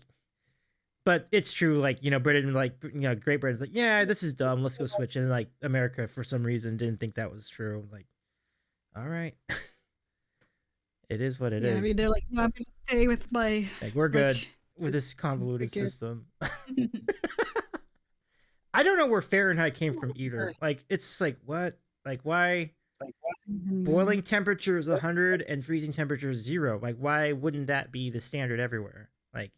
I don't understand that. Like, I've heard that from some things, Fahrenheit is more accurate for some scientific things, but I don't know. I don't know much about it. That's what I've heard, though. Yeah, I'll have to take their word for it on that one, so I won't get too hard on that then. Alice says, yeah. Kim says, do you weigh everything when you're chefing? That's a good question. Like, I imagine, like, to get quantities and so on, maybe you do, right? The most specifically accurate is grams, though. Oh, grams are pretty solid. Yeah, I like grams. Grams are good. This is the thing also. So this is the thing in the US. You in recipes you use a lot of cups, cups to measure things, and we don't do that much here. Like so some recipe, a lot of recipes go like 1 cup of this or 2 cups of that, right? And so I always have to like Google how much is in the cup, how much grams is in the cup, because like cups can have different depth. I mean, so like I always have to like whenever, because I love making like pumpkin pies, the best, and like but each time I use like an American recipe. And like I always have to convert like the cups, like okay, how much like grams is in a cup, and how much, it's funny though. Oh, very much so. Yeah. Because cups, cups is just another one. Where how do you know what a cup actually is? Like I thought a cup was this, and then you get the measuring cup, and a cup's like this much. Like But you guys, apparently, you guys, I've seen people. You guys have the actual like cup tools. Like you have the tools with the different cup sizes. So you have like the half cup. Mm-hmm. I've seen it. Like we don't usually have that here. So that's why it's a little more. It takes a bit more converting. Yeah. We have the measuring cups with like the grams, right, but we don't have the actual cup, like the spoon cup thing. I guess cups is a pretty decent measurement. unit, but as you said, it would be helpful if they had like quarter cups and half cups on the measuring thing. So like that does make it a lot easier. exactly. Yeah. King says it's fun to watch American convert Fahrenheit into Celsius. It's I don't even know what the math for that is, but I'm grateful that Google has a tool for it now. So like I just like what. So for example, like earlier today I was at Storm and Key's channel, like, and Storm was like, "What's the temperature?" I was like bringing up like how it's chilly, and I was like, "What's the temperature?" So I looked it up, and so I converted. I went to Google and it's like, "What's 60 degrees in Celsius?" And it's 15 degrees. So 60 degrees Fahrenheit is 15 degrees. So yeah, like, okay, yeah. I vibe with it. Yeah, I've had to do the same, like in the reverse, because like each time, like when I was in the US, I did a lot of traveling in the US, and like each time I had to like Google like what was the equivalent in Celsius, because I had no idea. It's very like different Fahrenheit and Celsius. Yeah. Um,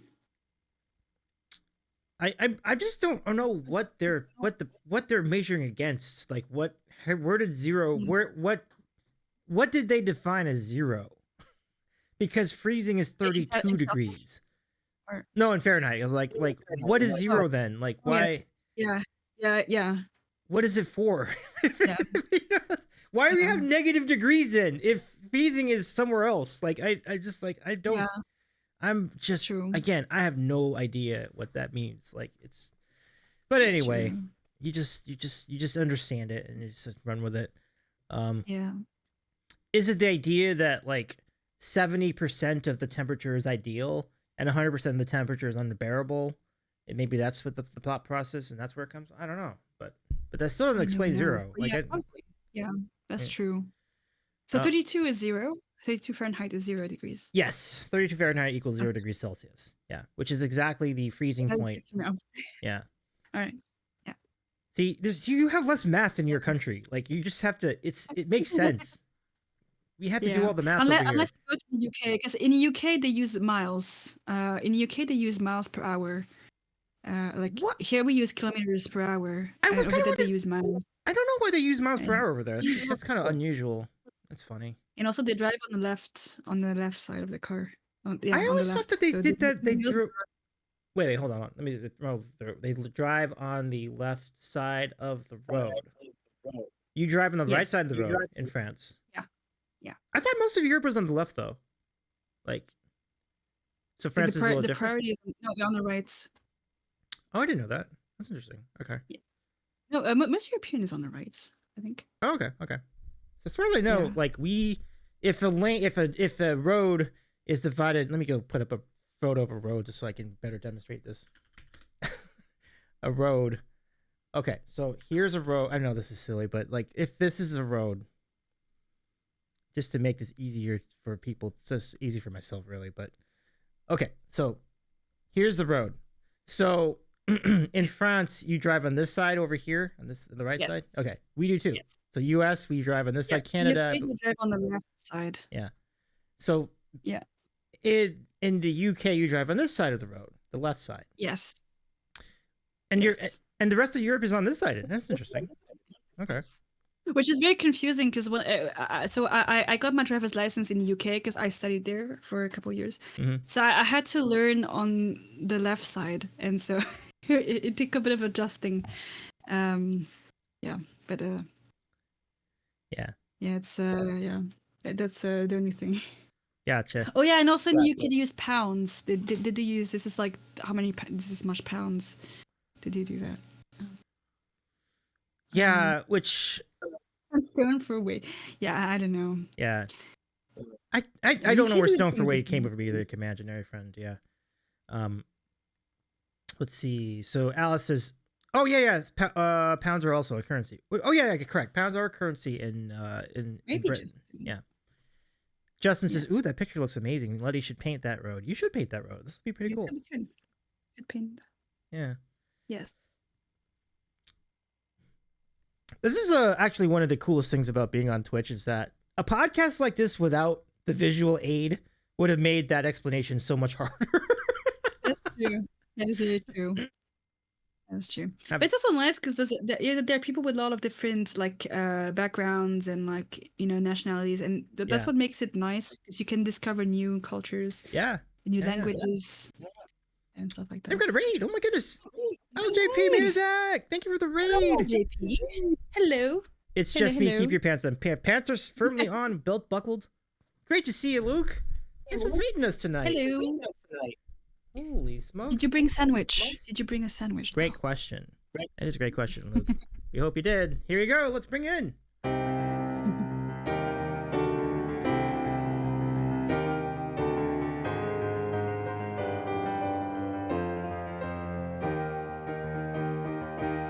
I predict a riot. I predict a riot.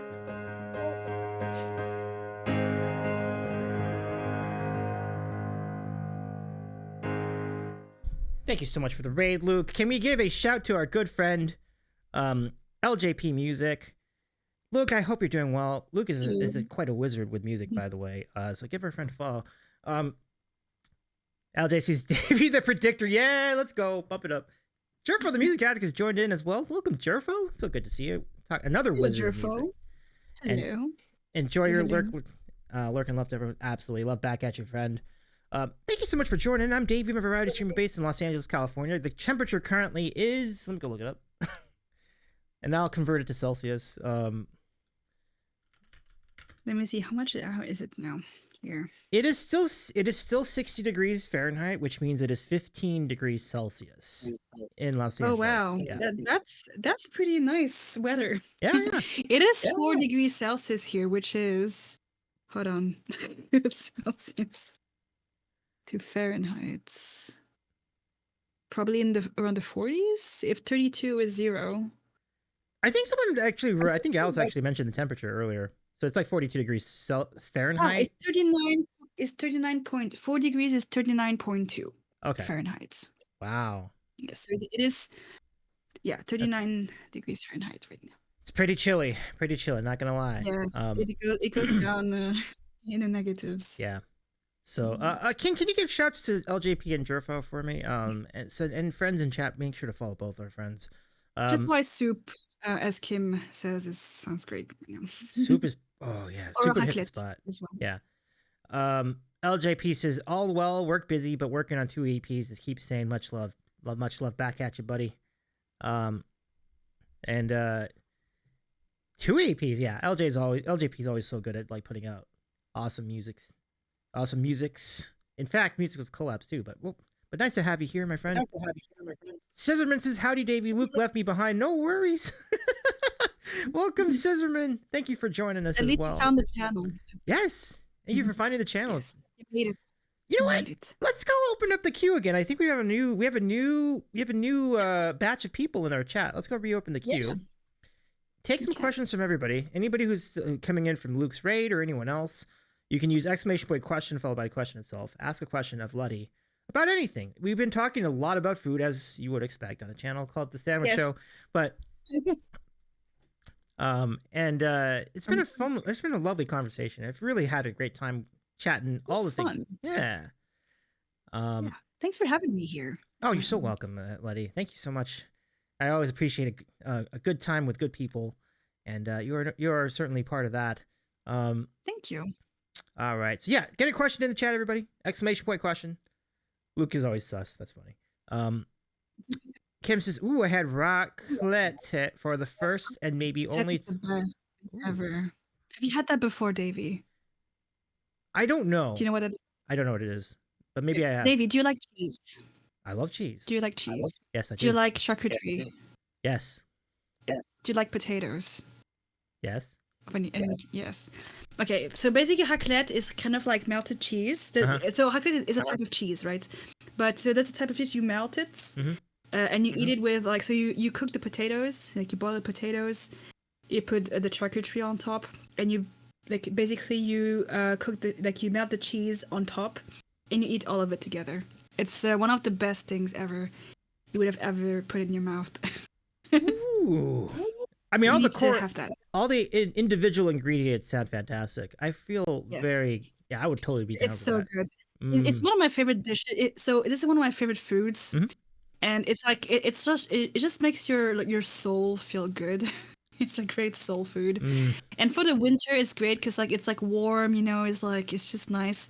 And in France and Switzerland actually we actually raclette is also a way to kind of like bring friends and together. We eat it usually with friends and stuff, but you can also eat it alone. That's totally acceptable. But it's nice with like friends, a social thing to enjoy together. We all get stuffed together, you know. Yeah, it's you need to try raclette. It's delightful, gooey. It sounds like it's a gooey food. It's gooey. great. I have a raclette emote actually in my. Oh, do you? I'd love to see it. Yeah, Kim, I'm happy that it became a core memory because, yes, it's a great memory. Yeah, that's a great first impression, right, Kim? Like to go into France and that's your first. That's pretty cool. Yeah. Yeah. Kim says it's the coziest food. The family I stayed with had this ancient stone farmhouse, so it was a North American's idealized daydream of France. Oh, cool. Cool. Yeah, because when in restaurants and in like so in restaurants they have like the big they cut half of a huge block of cheese, right, and they would scrape the top, but like they also have like the home kits, like the modern home kits, which is kind of like a machine, and you have like a that makes heat, and then you have like a little pellets where you put the sliced cheese on top, and then you put it in the machine to melt it. It's It's the best. Yeah, that's my emote there that Carlos has. Oh, look at that! Now, how do you actually get that cheese to melt? Like, what do you do to make that thing melt in the inside? So if you use the machine, it's like a machine that will like melt like a it's a hot thing that makes the cheese melt. Okay. But if it's the block, yeah, it's kind of like a machine that like a heating machine. Okay. I don't know. It is an experience. That's true, Kim. It is an experience. I'm making a lot of people hungry at the moment. But if you hadn't had raclette before, you need to. Okay. You do need to. Let me initiate the folks. I just found a photo of it. Yeah.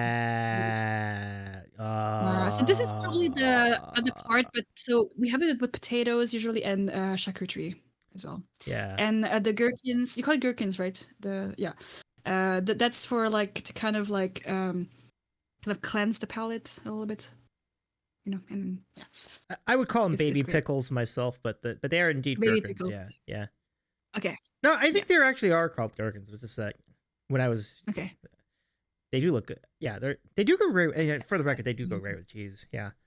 Yeah. And people have also like raclette the cheese in a burger. Mm-hmm. So instead of having like the square cheese, you could have like the melted raclette cheese in the burger or in the sandwich. That's great too. Oh goodness, this looks great. Yeah. This looks so good. So I have some in my fridge. I'm gonna make this weekend. Look at the little sliced baguette too.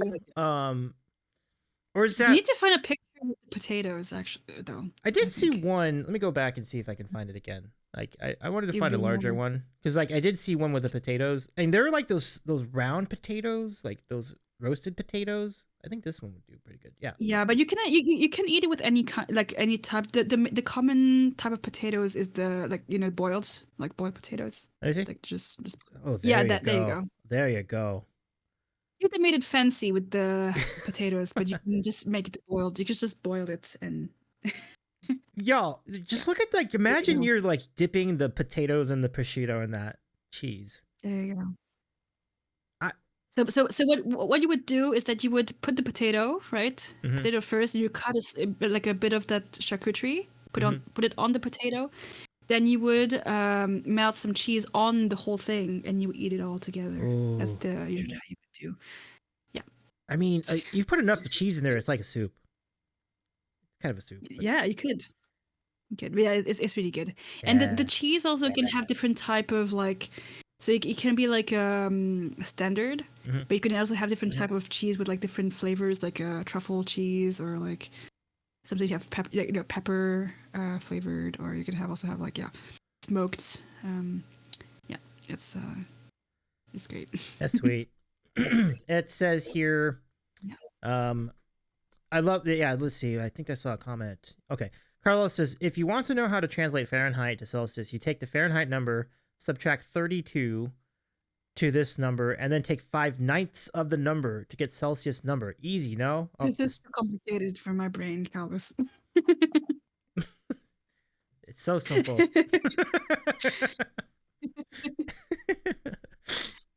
Yeah. My brain was like, nope. Yeah, I'm a pretty nope. I'm a nope to that too. But Kim says I'm literally imagining right now. Yes. Yeah. Was like yes. Yeah. Yeah. But one thing I'd like to have more of here is actually mac and cheese, because we don't have like the American one. You know, like the like with the crusted top and all. That's great. I've had good mac and cheese in the U.S. Yeah, that's true. It can be very, very good. Like, and they use all sorts of different types of cheeses too. So, you're quite right about that. Carlos says it's the Hangry Games. The Hangry Games. I love that. It's fantastic. Let me see. Okay, last call for questions. Throw those questions in there in the chat if we've not put one in already. I think we made all the raiders hungry now. Yeah, so they all probably got a snack.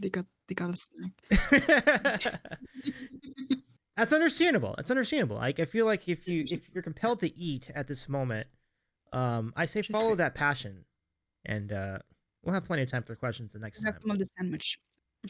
Yeah, sandwich is probably the most efficient form of ending hunger, and It's true. most definitely. It's easy to make as well. Yes, it's like simpler to make. Yes, indeedy. Now, what's your favorite type of sandwich? Actually, I don't know if I've asked you that. Great question. So we have had I've had this question asked many times, and I always go to pastrami as my favorite. It's really, really good. It's so succulent. It's great for a sandwich. And when you make a Reuben out of pastrami, they call it the Rachel, and that's just taking it to another level. So pastrami's my favorite. It's really good. Nice. Do we like cake? Yes, big fan of cake. I'm team cake. Alice loves cake. Yes. Alice loves cake. Do you have a favorite cake, Alice? Yeah. What is your favorite cake? Oh, hey, Mod Scientist. Welcome. Oh my goodness, look at this raid we just got right now. What in the... Whoa. That's Pete doing. That is Pete's doing. Pete, thank you for... How is your turkey baked wrapped bacon? Like... Thank you so much for the raid. Pete, I hope you had a good dinner. I hope we didn't interrupt your food. For real. Chris, if you're not familiar, Pete is just having like the most epic dinner right now. Like it's just amazing times. Like Pete just have there's a lot to say. Let me just get to it. Blue Angel, I know you. Hello.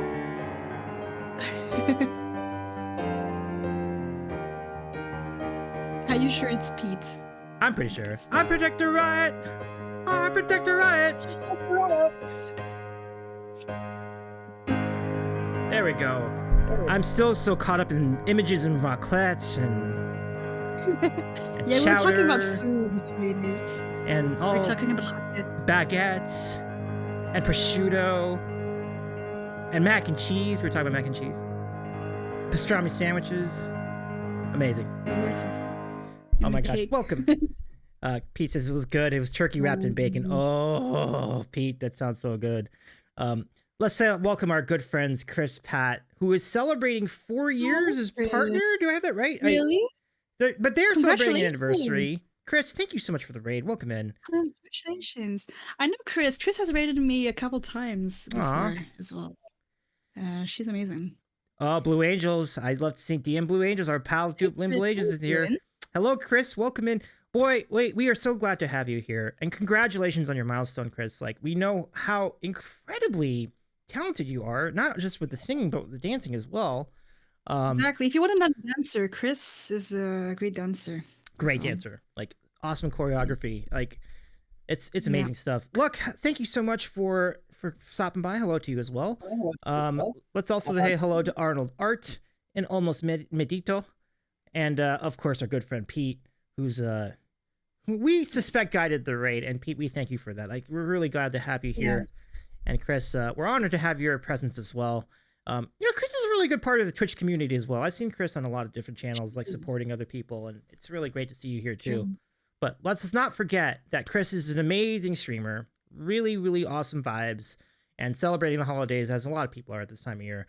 So, big shout to Chris Pat, like out of the Philippines, really just amazing talent. Chris says, haha, thank you guys. It's so good to catch you. Thank you so much, Chris. It's lovely to have you here. And this is like what we're talking. Like, this is a beautiful thing about streaming at this time of day. Like, we get to meet different. This is amazing. I love this. Usually stream later, no, Davey? I do. Usually it's so what time would that be CET? Because I'm on 9 o'clock Eastern most of the time. CET is +6 from you, I think. Might be more actually, because like +8 would be England, so it's probably +9 for us from. Oh, okay. It's +6 from Eastern time, right? Okay, yeah. Oh, yeah. That's from right. For Eastern time. Okay. So if it's 9 o'clock Eastern, then it's +6 from that, right? So it's like it would be. Yeah. One. Let's see, 9. 1, 2, 3.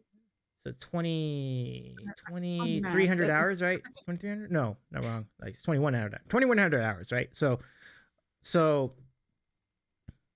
But then what is that to you? That's like 3 a.m. I think. Yeah. It's late. If you're streaming at 9 p.m.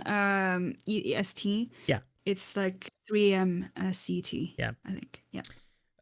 So one thing what we do on our show. By the way, I'm Davey. I'm a variety streamer. I do interviews, and our interview tonight is with LuttiGamesMusic, who's just an awesome part of our community. Really great streamer.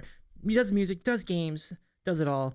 So those of you from the raid, if you'd like to get to know our friend, you can use !question and ask a question of LuttiGamesMusic. We've been having a great time talking about food, including foods like, let's show it again. Let's show the raclette again. What is your favorite food? Because in the Philippines, they have great foods also, if we speak about food. Yes. I've never been to the Philippines, but I know they have great foods in the Philippines. Yep. As well. Yeah. Look at that. Isn't that great? There you go. This is raclette. Yeah. That does. We were just talking about that before you arrived. Yeah. Yep. But and we covered it all. We were talking about this is a great opportunity for Dana. For Dana that's still in the chat with us, because we should remind the 100 of people that have joined us about Songception tomorrow on For Dana and Friends channel. There it is. For our guest tonight for LuttiGamesMusic will be part of the Songception on For Dana and Friends. Yes. And I sent a song for the occasion as well. And y'all go follow For Dana and Friends right now. There is the link. Go give a friend a follow. Yes. Oh, look at this question from Kim too. This is a great question. Ooh. And the responses to your question are great too. Alice says my favorite food is barbecue chicken pizza. Ooh, yeah, I think I know that. Yeah. I don't think I've ever had chicken on pizza before, actually. Yeah, it's pretty good. I'm down with it. It's pretty good. Fit Dan says, "Oh, Davey, I'm so proud and grateful for your advertising." Absolutely, we love to serve. We love to serve. You deserve the support. Absolutely, you do, Fred Dane. You put so much hard work into this. Absolutely, like Fred Dane would say. Kevin and Didi would say absolutely. Absolutely. Yeah, I love when they say that. That's so funny. That's so fun. Yeah. Alice says she knows that. Yes. Yeah. You all know each other pretty well. That's pretty good. There you go. What is my favorite food overall? I don't know. I mean, it's sandwiches some of the time. Yeah. I mean, it's a lot of things. I like tacos, pizza, and sandwiches all. Like three-way tie for hers. They're so good. Okay. Yeah. Some great tacos in San Diego. Yes. Aren't they so good? Mm. Yeah. And they're cheap as well. They're not too expensive. There was one place, it was like $3 or something for tacos. Yeah, you can't go wrong with tacos in San Diego. It's such a great place for tacos. Two really good questions in the chat at the moment. So if you have a question to add, throw it in. ! Question. Let's go to Kim's question. If you could do a duet with any musician, dead or alive, who... I can't wait for your answer. I think I know. That's a good question. That's a good... Dead or alive? Well, okay. Alive. Well, I would say Taylor Swift, but also like some of my favorite singers are like people like Kelly Clarkson, but they have such amazing voices that like I would feel like, like imposter syndrome kind of, Oh, for sure. Yeah. But like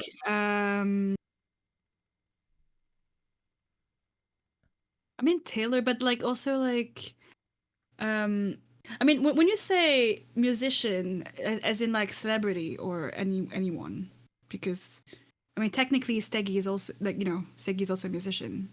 Yeah, they didn't specify they had to be recording artists. Like, they could be anybody. True. Yeah. I don't know.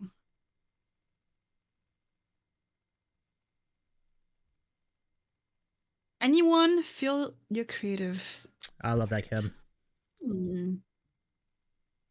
I'd love to do like a one with Gary. Actually, that'd be fun. I think. Um, Let me see.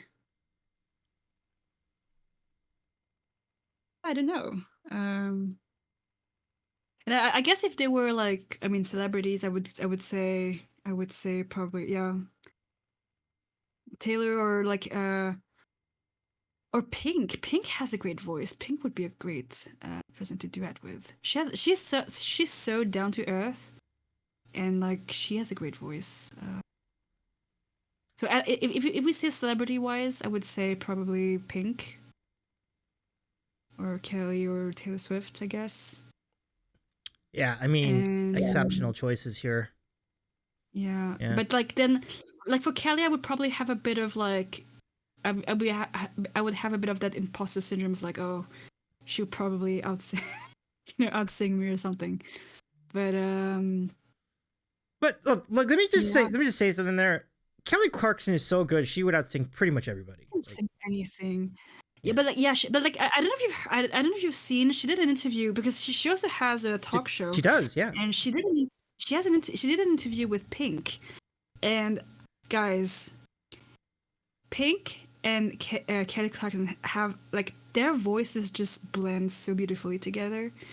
Like they need to make a song together. Okay, I'm just saying. Like they're incredible together because Pink I think she's quite underrated. She has such a great voice.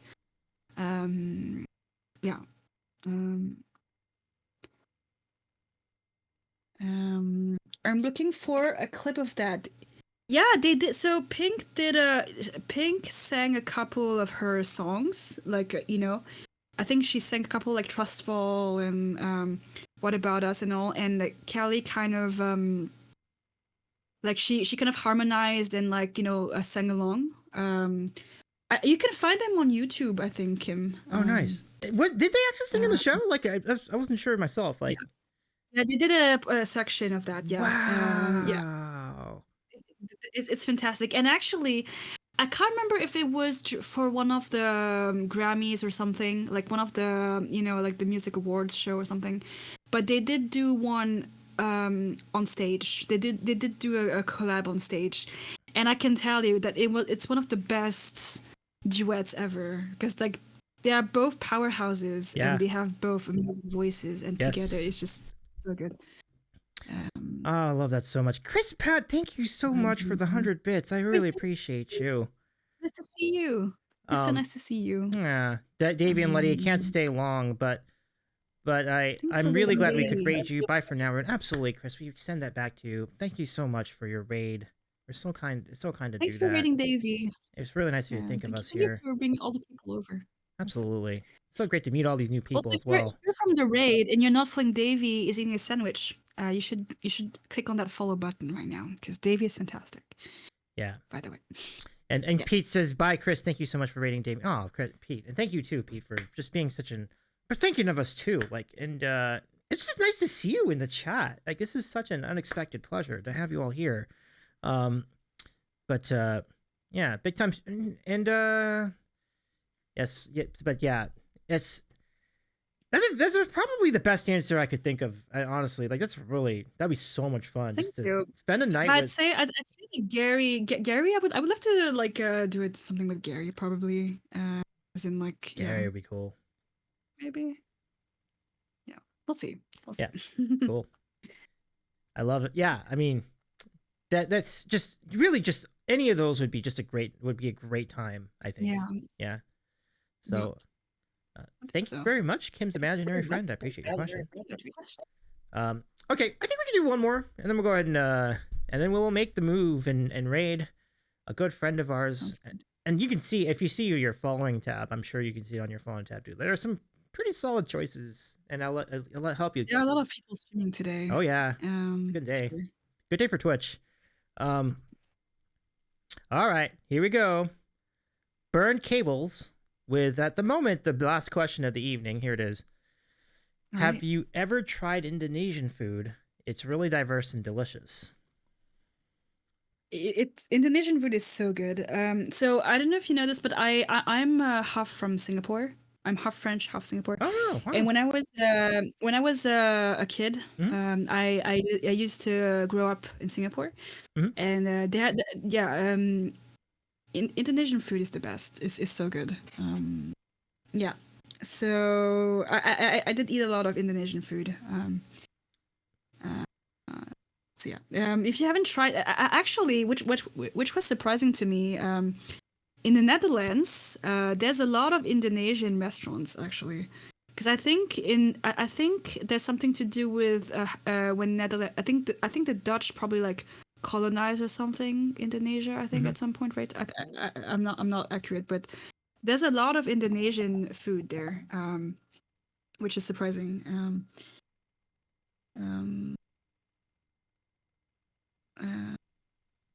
But yeah, so I've had Indonesian. I don't know if you've had some, any, Davey, but it's really good. Indonesian food is really good. I gotta check it. I mean, I might have. I'm not exactly. I can't remember 100% if I've had it before, but it does sound delightful. Burnt cable. I love this so much. Like, this is very cool. Burnt cable is excited about that. You had so much experience with it, and that is really cool. Nasi goreng is so good. Rendang is so good. What is your favorite Indonesian food? Burnt cables. Ooh, great. Yeah, you should get a podcast, Lutti. Maybe next year. Maybe. No, for those of you coming from the raid, that was just a tease. Lutti does have a podcast. It's called Couch Sessions with Lutti. So follow LuttiGamesMusic, and you can catch cool conversations just like this on her channel. Oh, Toto. I don't even know. ah, but yeah, it's really good. Yeah. Cover time, Pete. You were earlier on at this time, and you're both super nice to Chris and have been doing streams. We wanted to show some love. Happy to get you. Thank you, Pete. Yeah. I hope that, because you're saying like the time zones are so different. If there's one point we can get Chris back, I intend to. I think Chris has just a great production, and so I'd be glad to return the favor sometime. Rondi says, I think the only Indonesian food I've had is the instant micronic noodles. Mie goreng is so good. Yeah, it's spicy though. It's a little spicy. Yeah. I was about to ask about that too. Like, is Indonesian food pretty spicy too? Like, similar to Thai? I imagine it would be. I think it depends. Like like the spice is different from the Thai. I think where it's more, the Thai like spice kicks a lot harder. I think, it's a lot more. Like I think the Thai spice, 'cause some spices kick in the tongue, and some kick in the throats, right? And if I'm not mistaken, the Thai one is in the throat, like it burns in the throat. Ooh. I think. Yeah. But the Indonesian spice is not like they do put spices in their food, but some dishes are not like spicy like in Thai foods. But mie goreng is spicy though. Is spicy. Like rendang is one of my favorite ones. It's kind of like it's similar to like a curry and beef, kind of like a stew, I guess. But like it's that's not like spicy, but it does have a lot of spices. It's just kind of like different approaches to spice. It's kind of cool. Like yeah, but like, the spice kick different. The spice like hit different. Yeah. Rondi says, I only use half the spicy packet. That's spicy. That is spicy. Wow. Yeah, that would be spicy. Yeah. Yeah, mee goreng is one that is spicy. And my mom loves it, but she has a very high tolerance for spice. So if she says like it's not spicy, you can be sure that it will. You mean kind of like how you said bolognese is not a big deal? Yeah, exactly. Oh my goodness. Yeah. Those of you coming in from the raid, you missed out on some amazing things that Lutti has run down that she's cooked in the past. Like, it sounds really delicious. I just said I cook bolognese. I don't know. Oh, and to me, bolognese is not like, I don't know. It's like, okay. I mean, Alice has probably cooked more fancier stuff than me. Well, it sounds like Alice has got a real knack for it too. Yeah, absolutely. Yes. Alice says, one does not microwave rice in Asia. It's kind of like snapping pasta in half in Italy. That's true. You might risk your life if you snap pasta in half in Italy. Don't do that. Like that. Yes. Yeah. That's true. But to be, yeah. I mean, honestly though, like how making rice isn't like rocket science either. So it's like it probably isn't smart. Even though I grew up in a family that did microwave rice on the regular, which, yeah, we found out later was not kosher to do that, but. Yeah, like, I can just never get it right. It's almost either too sticky or like too much water or not enough water. So yeah, and it's quicker to microwave rice, I guess. I mean, I always felt that in our family when we did it, like we always felt it was good enough. Like it's good enough. We can roll it, you know. Yeah. Yeah. Maybe I guess one could say that in Asia, microwaving rice would be the equivalent of putting ketchup on a hot dog. Like it might be like, yeah, it just doesn't. They would frown upon it. Yeah. But wait, do you not put ketchup in hot dog? Well, people actually do put ketchup on hot dogs, but you know the hardcore people are like, no, you never put ketchup on a hot dog. You know. Really? There are people. I always put ketchup and mustard on hot dog. No, I don't. I mean, it's really not that big a deal. Like I don't, but I can sometimes. Like for example, when you have the the cart hot dog out in the streets here in Los Angeles, like those have ketchup, hot mustard, and mayonnaise, and people are like, that shouldn't. Yeah. But it's actually good. It's actually pretty good. You would be surprised. Like so people have without like sauce. It's weird to me. Wait, what's that? Without sauce. They have so those people have hot dogs without sauce? Any sauce on them? Oh, you've seen people eat the hot dog by themselves, like with nothing on it? I don't know. Like if they find all the condiments weird, does that mean that they eat the hot dogs without like condiments? No, they would do mustard. They think mustard's the only one that should count. Okay. Yeah, it's just mustard or get out of town. Oh, okay. I see what you mean. Yeah. Okay. But I think generally, I'm not going to kill people for putting ketchup on a hot dog anymore. I wouldn't do it. Yeah. Unless it's the street dog. Like the street dog is a notable exception to that because the street hot dog is it just works. It has like all the stuff and it has like bell peppers and onions and jalapeno. It's just like, it's amazing. I usually mix. I mean, I don't mix, but I put like a bit of ketchup and a bit of mustard. I just do like like those strips that you see. Yeah, I do that. Yeah. Yes, he says, wait, we don't put ketchup on hot dogs? See, I think you get more agreement with the ketchup than I might realize. I think more people. Yeah, burn ketchup. Yeah. Oh, Kim says, as a kid, I ate hot dogs with ketchup and peanut butter. I have not tried peanut butter. I haven't tried with peanut butter. Yeah. I mean, I'm not judging because I've never tried it. Like, if it could be good, it could be really good. Yeah. I won't judge yet. I will judge later after I try it. Then I'll judge. But right now, I'm not going to judge because I don't know. I've never tried it. So. Interesting. I've never actually heard of ketchup and peanut butter together before. Well, first of all, I've never heard of peanut butter on a hot dog, just to begin with. Yeah, true. It could work though. Like like we have peanut dishes in Thai food. Like why not? Why wouldn't it work? Yeah. Peanut sauce could work. Like have you had satays like the on the stick? The peanut sauce that would work, but I don't know if like the actual Skippy peanut butter. I don't know. It was a little different. Yeah, it's a little different from the peanut sauce. Yeah. I trust you. Hello and hello, Rahomo. Rahomo says ketchup on tacos is great. Bye. Wait. Was that a serious comment? And Rahomo leaves. And I'm that's not a professional tacos eater, so I wouldn't know. Rahomo, you are wild. I I guess it depends on what the taco is. If it's like the Taco Bell taco, maybe. I wouldn't. You know what? Honestly, I would give it a chance. Once. It was like once. Only once. Then, not more. Then I'll you know, I will evaluate. Ben Rahomo. Reasonable. And King says, should the words Rahomo and serious be in the same sentence? Well, good call. I guess that's a good question. Oh no. Oh my gosh. By the way, I remember I said like people one of the most frequently asked questions on the sandwich show is what is your favorite sandwich? The other most frequently asked question on the sandwich show is a hot dog a sandwich? I say yes. I always do. That's true. I think I've asked you that question before. I think no. I'm pretty sure of that. Yeah. Yeah. Let's see. Roddy, I mean, I guess it's like stuff in between the bread, so I guess it could be a sandwich. Yeah. But, so Roddy's question officially is a hot dog a taco or a sandwich? Okay, let me just put a couple things to this. Like first, I would say sandwich. That just to answer the question what's first. A sandwich because it's bread. Yeah.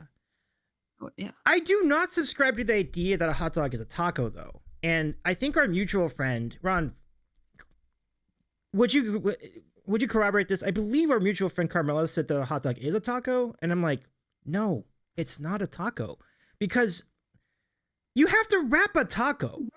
Like buns don't really wrap; they're too thick. They're too bread. There's too much bread for it to really be a wrap around anything. But a tortilla would wrap pretty well, you know. And a fried tortilla. For me, it's a sandwich because it's bread. So anything with bread is a sandwich. It would be considered a sandwich. But like taco is like tortilla, right? It's not the bread. It's like a tortilla. Yeah. That's why that is what makes it the difference between a sandwich and not a sandwich. I think, in my opinion. Randy says, my thoughts. A hot dog is a taco unless the buns break into two pieces of bread. Wow, Ron, that's fascinating. I will say, I mean, I'm not going to disagree with you, but the fact that there's a qualifier there. I see where you're coming from. I see where you're coming from, though. Right, because the hot dog bun could break, and then if it does, it's just like, it's basically a sandwich at that point. It just kind of. Yeah. So for me, I'm like, let's just make it a sandwich altogether, and just. Or maybe you can just call it a taco sandwich. And so wait, wait. Just a second here. It's like a mix. Rondi, would you be down with that too? Like, would a taco sandwich? It can be both. Like, it can be both things. It could be both things. I guess we could do that. Yeah. Be both. Look up cube rule theory sometime. I see where you. I see your point of view. I do see your point of view there. Roddy says, "Look up cube rule theory." Oh yeah. The rule of the cube rule. Right on, Roddy. It's a good idea. King says redeem high. Oh yeah, thank you, King. I've been talking at 100 miles an hour, so I appreciate that, Rod. King. Thank you. But yeah, we should hydrate.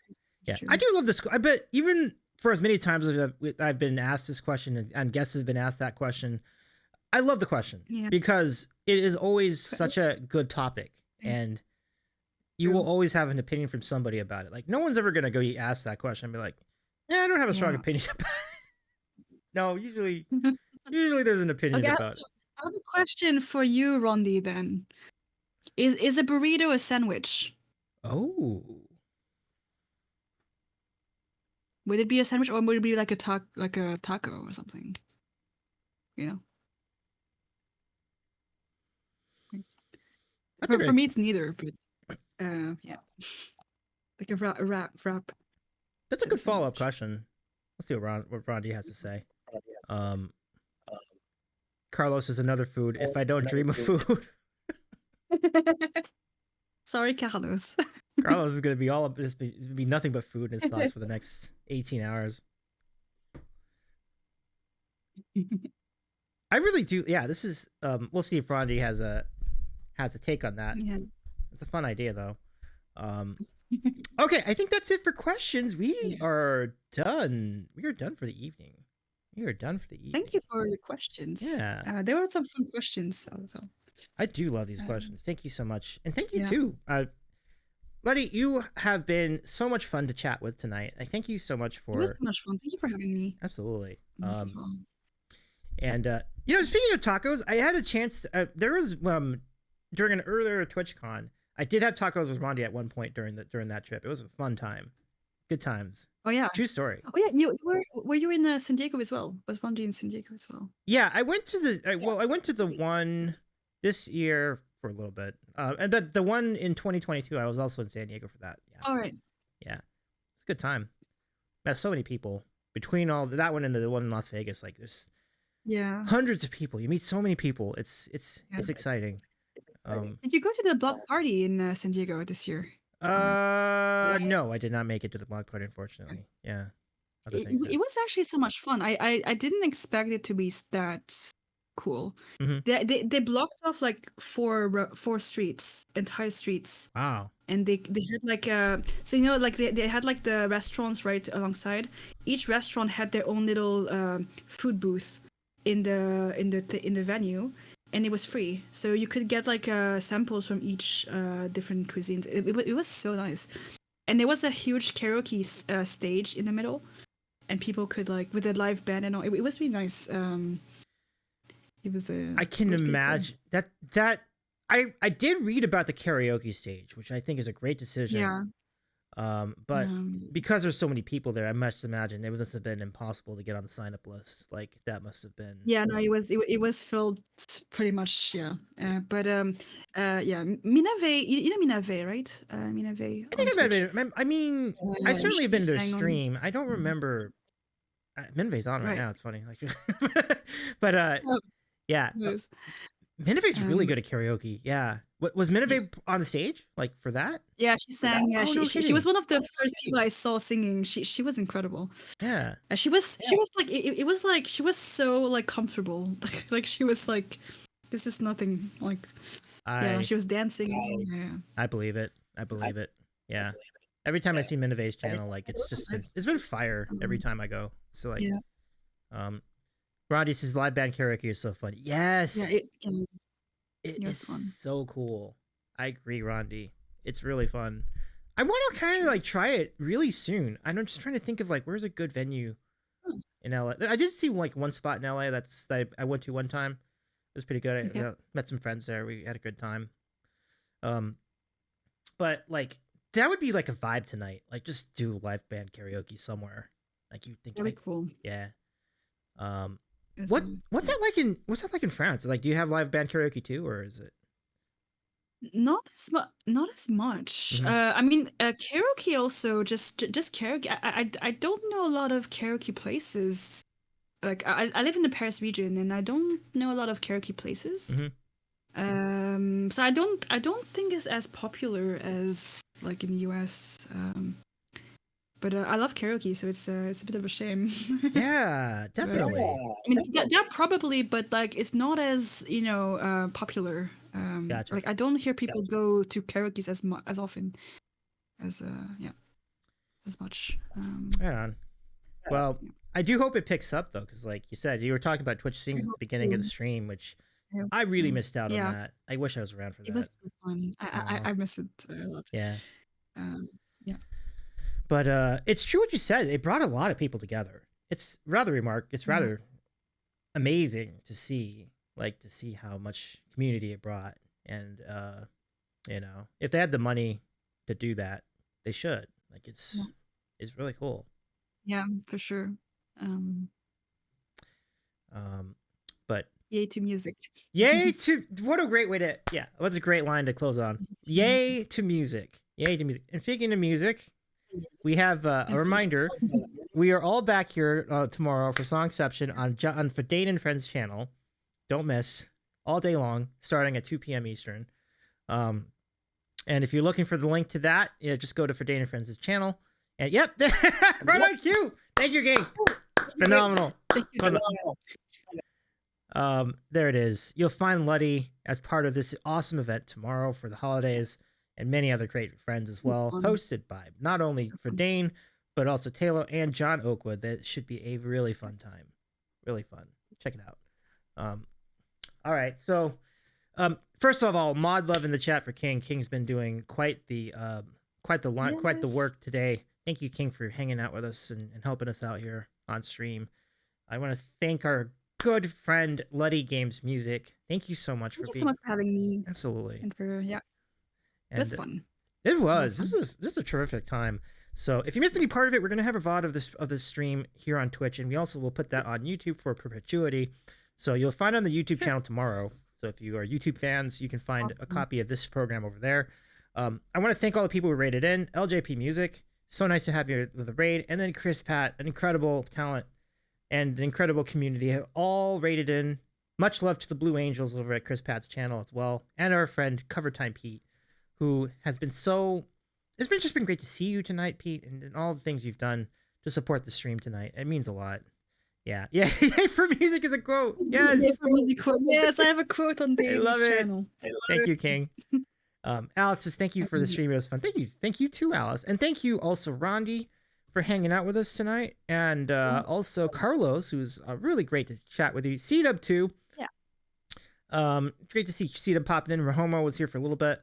Kim Imaginary Friend. Shout out to Kim Imaginary Friend. It was really awesome to see you in chat it was tonight. So nice. Yeah. And Rondi. And all these people stream. Kim Imaginary Friend streams. Rondi does IRL streams. C-Dub Car is a music streamer, and Moonlight Alice is a gaming streamer, and so many cool people here are, and King streams as well. So do follow. You stream art. Okay, I'm gonna give you a follow. Yes. Kim Imaginary Friend is great art. Definitely give a follow to friend Kim up in the Great White North. And anything else? Anyone else we should salute tonight? Because we did have a lot of other people. Oh, Bird Cables too, with that awesome question about the Indonesian food. Like, it was great to see you tonight too. All right. I think that summarizes everything. As I mentioned, tomorrow will be at you'll see for Slutty on Verdane and Friends channel. I'll have a video up there too. Now, the big question. Oh, thank you, Pete. Pete's so happy to catch you. That was really nice, and I learned even more about Lutti. Thank you so much, Pete, for being here also, and for bringing in the raid to Davies. I owe you one, Pete. That's amazing. We'll be looking for Chris Pat down the road. I do believe, and we'll try to return the favor. And Pete says about Lutti, one of my top Twitch streamers of the year. Let's go. Thank you so much, Pete. Pete, you're the best. Pete left me such an amazing message for my birthday. You're the best. Also, it was Pete's birthday this week. That's right, Pete. So. Happy birthday, Pete. It's great to see. Happy birthday. You know, that's so cool, Pete. I hope you had the greatest birthday this week. Nice to have, and I love what I'm so happy for your streaming, like, going so well. Like, it's so great. Just Dance seems to be a real vibe. All right. Burn Cables, is great to be in the discussion too. Thank you for the stream. Thank you too, Burn Cables. Nice to see you. Thank you. Thanks for being here, Burn Cables. Thanks for the question also. Yeah. That was an awesome question. And I'll see you again soon too as well, Pete. Much love. Let's go find someone to raid. Raid calls if you have them for us, King, and we'll give Lutti a look at it. I have one in mind. Do you have one in mind as well? Let me see. Hold on. There's a lot of people streaming. Do you usually raid only music streamers, or no? Okay. As a variety streamer, I have the ultimate advantage because I can literally raid anybody. True. Yeah, that's true.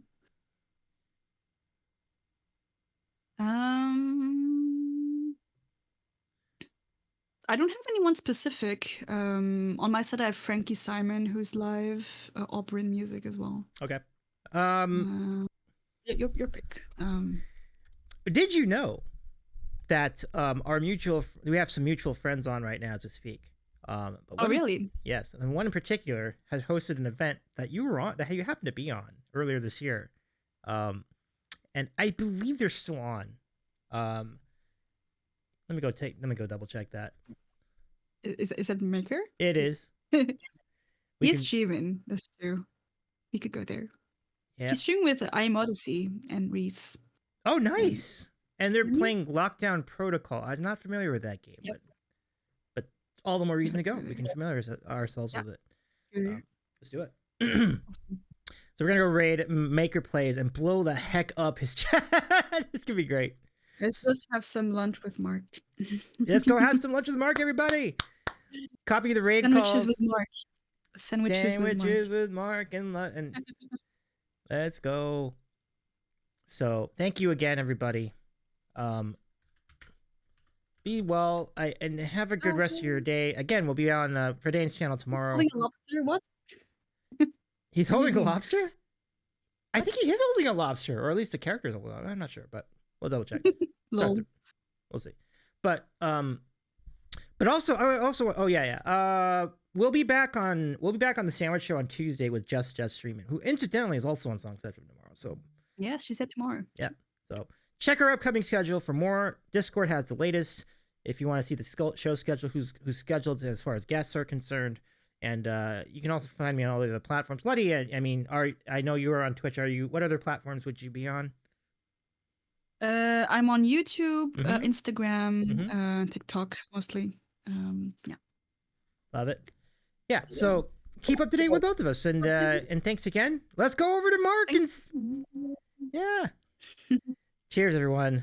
Take care. Bye. Bye. Take it easy.